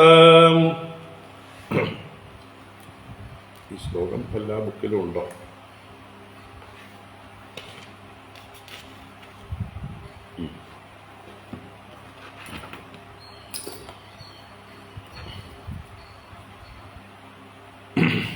അപ്പോ സൈവം, സാ ഏവം, അവൾ ഇപ്രകാരം കൈവല്യനാദം തം പ്രാപ്യ, മോക്ഷസ്വരൂപനായ മോക്ഷദാതാവായ ഭഗവാൻ കൈവല്യനാഥൻ, ആ ഭഗവാനെ പ്രാപിച്ചിട്ട്, ദുഷ്പ്രാപം വേറെ ആർക്കും എളുപ്പത്തിലൊന്നും പ്രാപിക്കാൻ കഴിയുന്നതല്ല ഈ ഭഗവാനെ. അപ്പൊ ദുഷ്പ്രാപനും ഈശ്വരനും എല്ലാറ്റിൻ്റെയും നിയന്താവുമായിരിക്കുന്ന ആ ഭഗവാനെ പ്രാപിച്ച് എങ്ങനെയാണ് പ്രാപിച്ചത്? അംഗരാഗാർപ്പണേന ആ കുറിക്കൂട്ടുകൾ ഭഗവാന് സമർപ്പിച്ചതോടുകൂടി അവളുടെ അംഗരാഗം, അല്ലെ, ശരീരത്തോടുള്ള രാഗം എന്നും അർത്ഥമാണ്. ദേഹത്തിനോടുള്ള രാഗം, ദേഹാസക്തി, തൻ്റെ ദേഹത്തോടും ഭഗവാന്റെ ദേഹത്തോടുള്ളതായിട്ടുള്ള ആസക്തി ഭഗവാനിലേക്ക് അവൾ ഇപ്പോൾ അർപ്പിച്ചു. മുമ്പ് അംഗരാഗം എന്നുള്ള കുറിക്കൂട്ടുകൾ സമർപ്പിച്ചു. ഇപ്പതാ അംഗരാഗാർപ്പണേന ഏവം പ്രാപ്യ, ഇങ്ങനെ പ്രാപിച്ച് ദുർഭഗയായ അവൾ, വാസ്തവത്തിൽ ഭാഗ്യഹീനയാണെങ്കിൽ, അവിടെ ഭാഗ്യഹീന എന്ന് പറയാൻ കാരണം ഭഗവാനെ പ്രാപിച്ചിട്ട് മുക്തിദാതാവാണ് ഭഗവാൻ, ഈശ്വരനാണ്, ദുഷ്പ്രാപനാണ്. അങ്ങനെയുള്ള ഭഗവാനെ കിട്ടിയിട്ട് മോക്ഷം ചോദിക്കുന്നതിന് പകരം എന്താ ചോദിക്കണം? നിസ്സാരമായിട്ടുള്ള കാര്യം. നമ്മുടെ ധ്രുവനെ പോലെ, ധ്രുവൻ ഭഗവാൻ വരം കൊടുത്ത് അന്തർദാനം ചെയ്തപ്പോ സ്വയം പശ്ചാത്തപിക്കുന്നുണ്ട്, അബദ്ധം പറ്റിപ്പോയി എന്ന്. അല്ലെ, ഞാൻ ഭാഗ്യഹീനനാണ്, ഞാൻ ദേവന്മാരാൽ വഞ്ചിതനായി പോയി. എന്താ? ഭവച്ഛിതം അയാചേഹം ഭവം ഭാഗ്യവിവർജിത. ഭാഗ്യവിവർജിതനായ ഞാൻ ഭവച്ഛേദിയായ ഭഗവാനോട് ഭവമാണല്ലോ യാചിച്ചത്.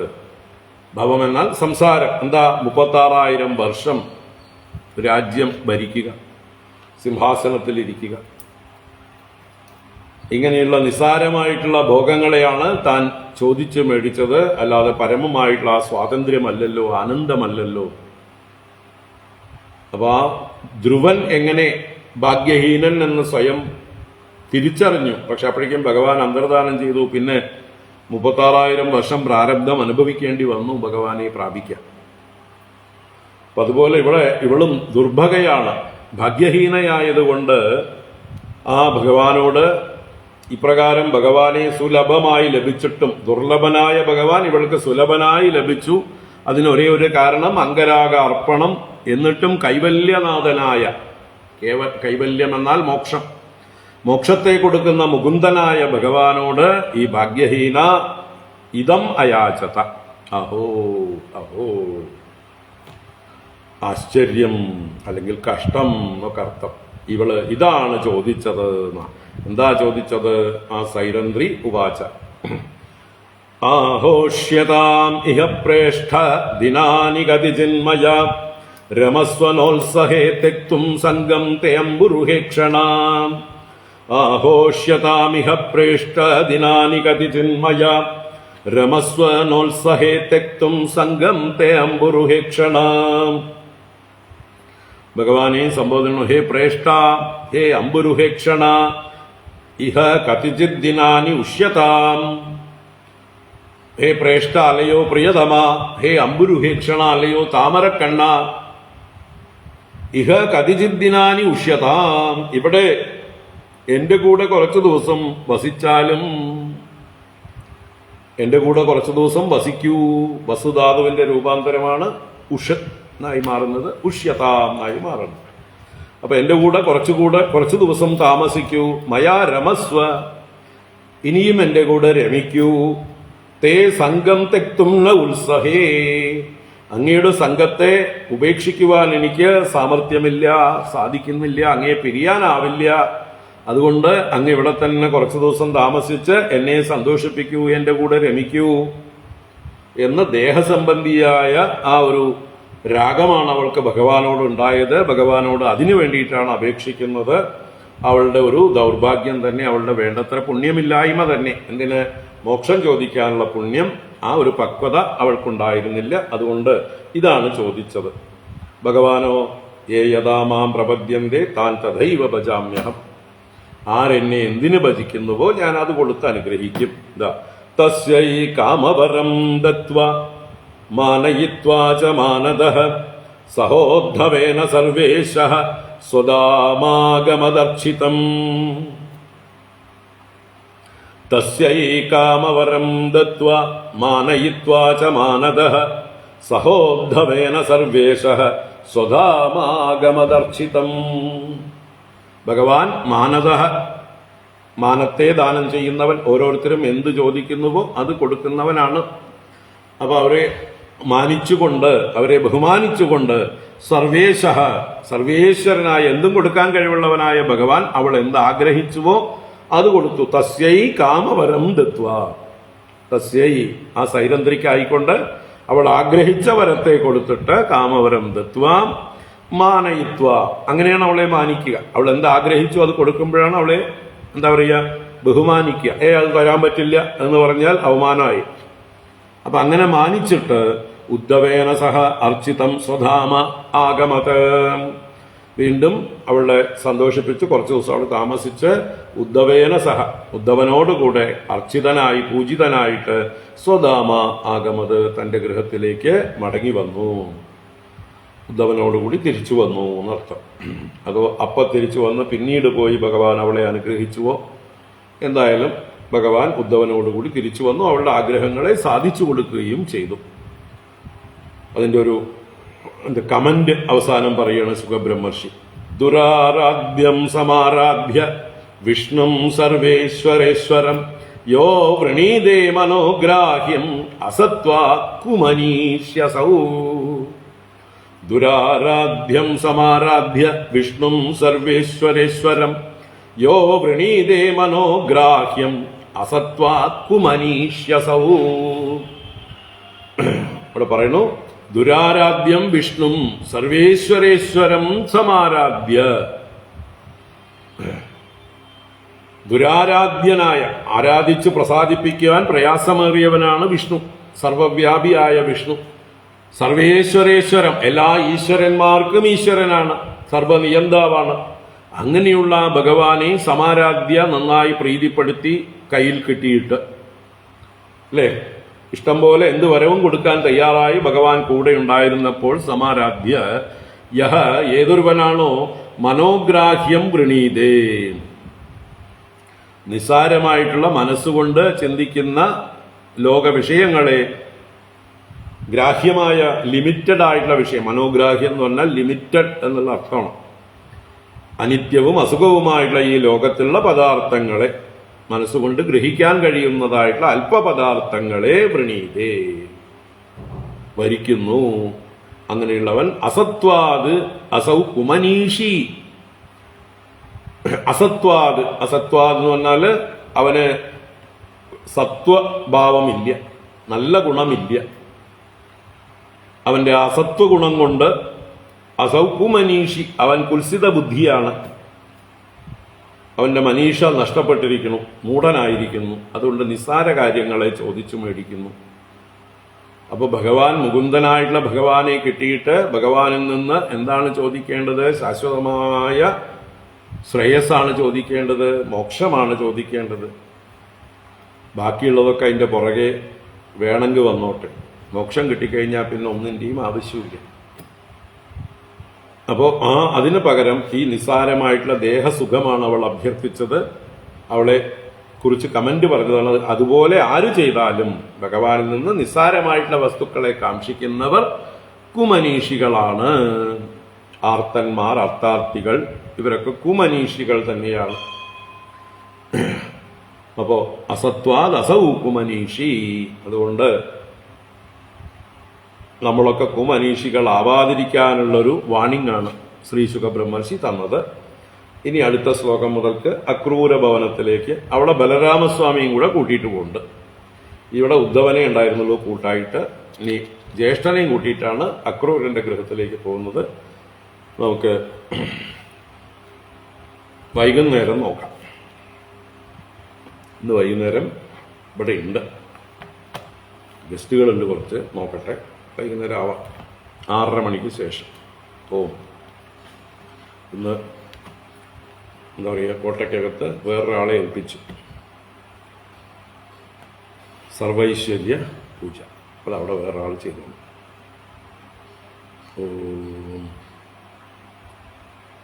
കായേന വാച മനസേന്ദ്രിയൈർവാ ബുദ്ധ്യാത്മനാ വാ പ്രകൃതേ സ്വഭാവാത് കരോമി യദ്യത് സകലം പരസ്മൈ നാരായണായേതി സമർപ്പയാമി. ഓം ശാന്തി ശാന്തി ശാന്തി. ഹരി ഓം ശ്രീ ഗുരുഭ്യോ നമഃ. ഹരി ഓം.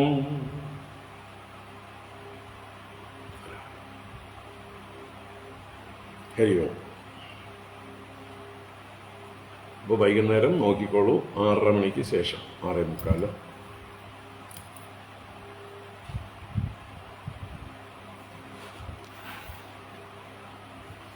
എല്ലാവർക്കും ശുഭദിനം.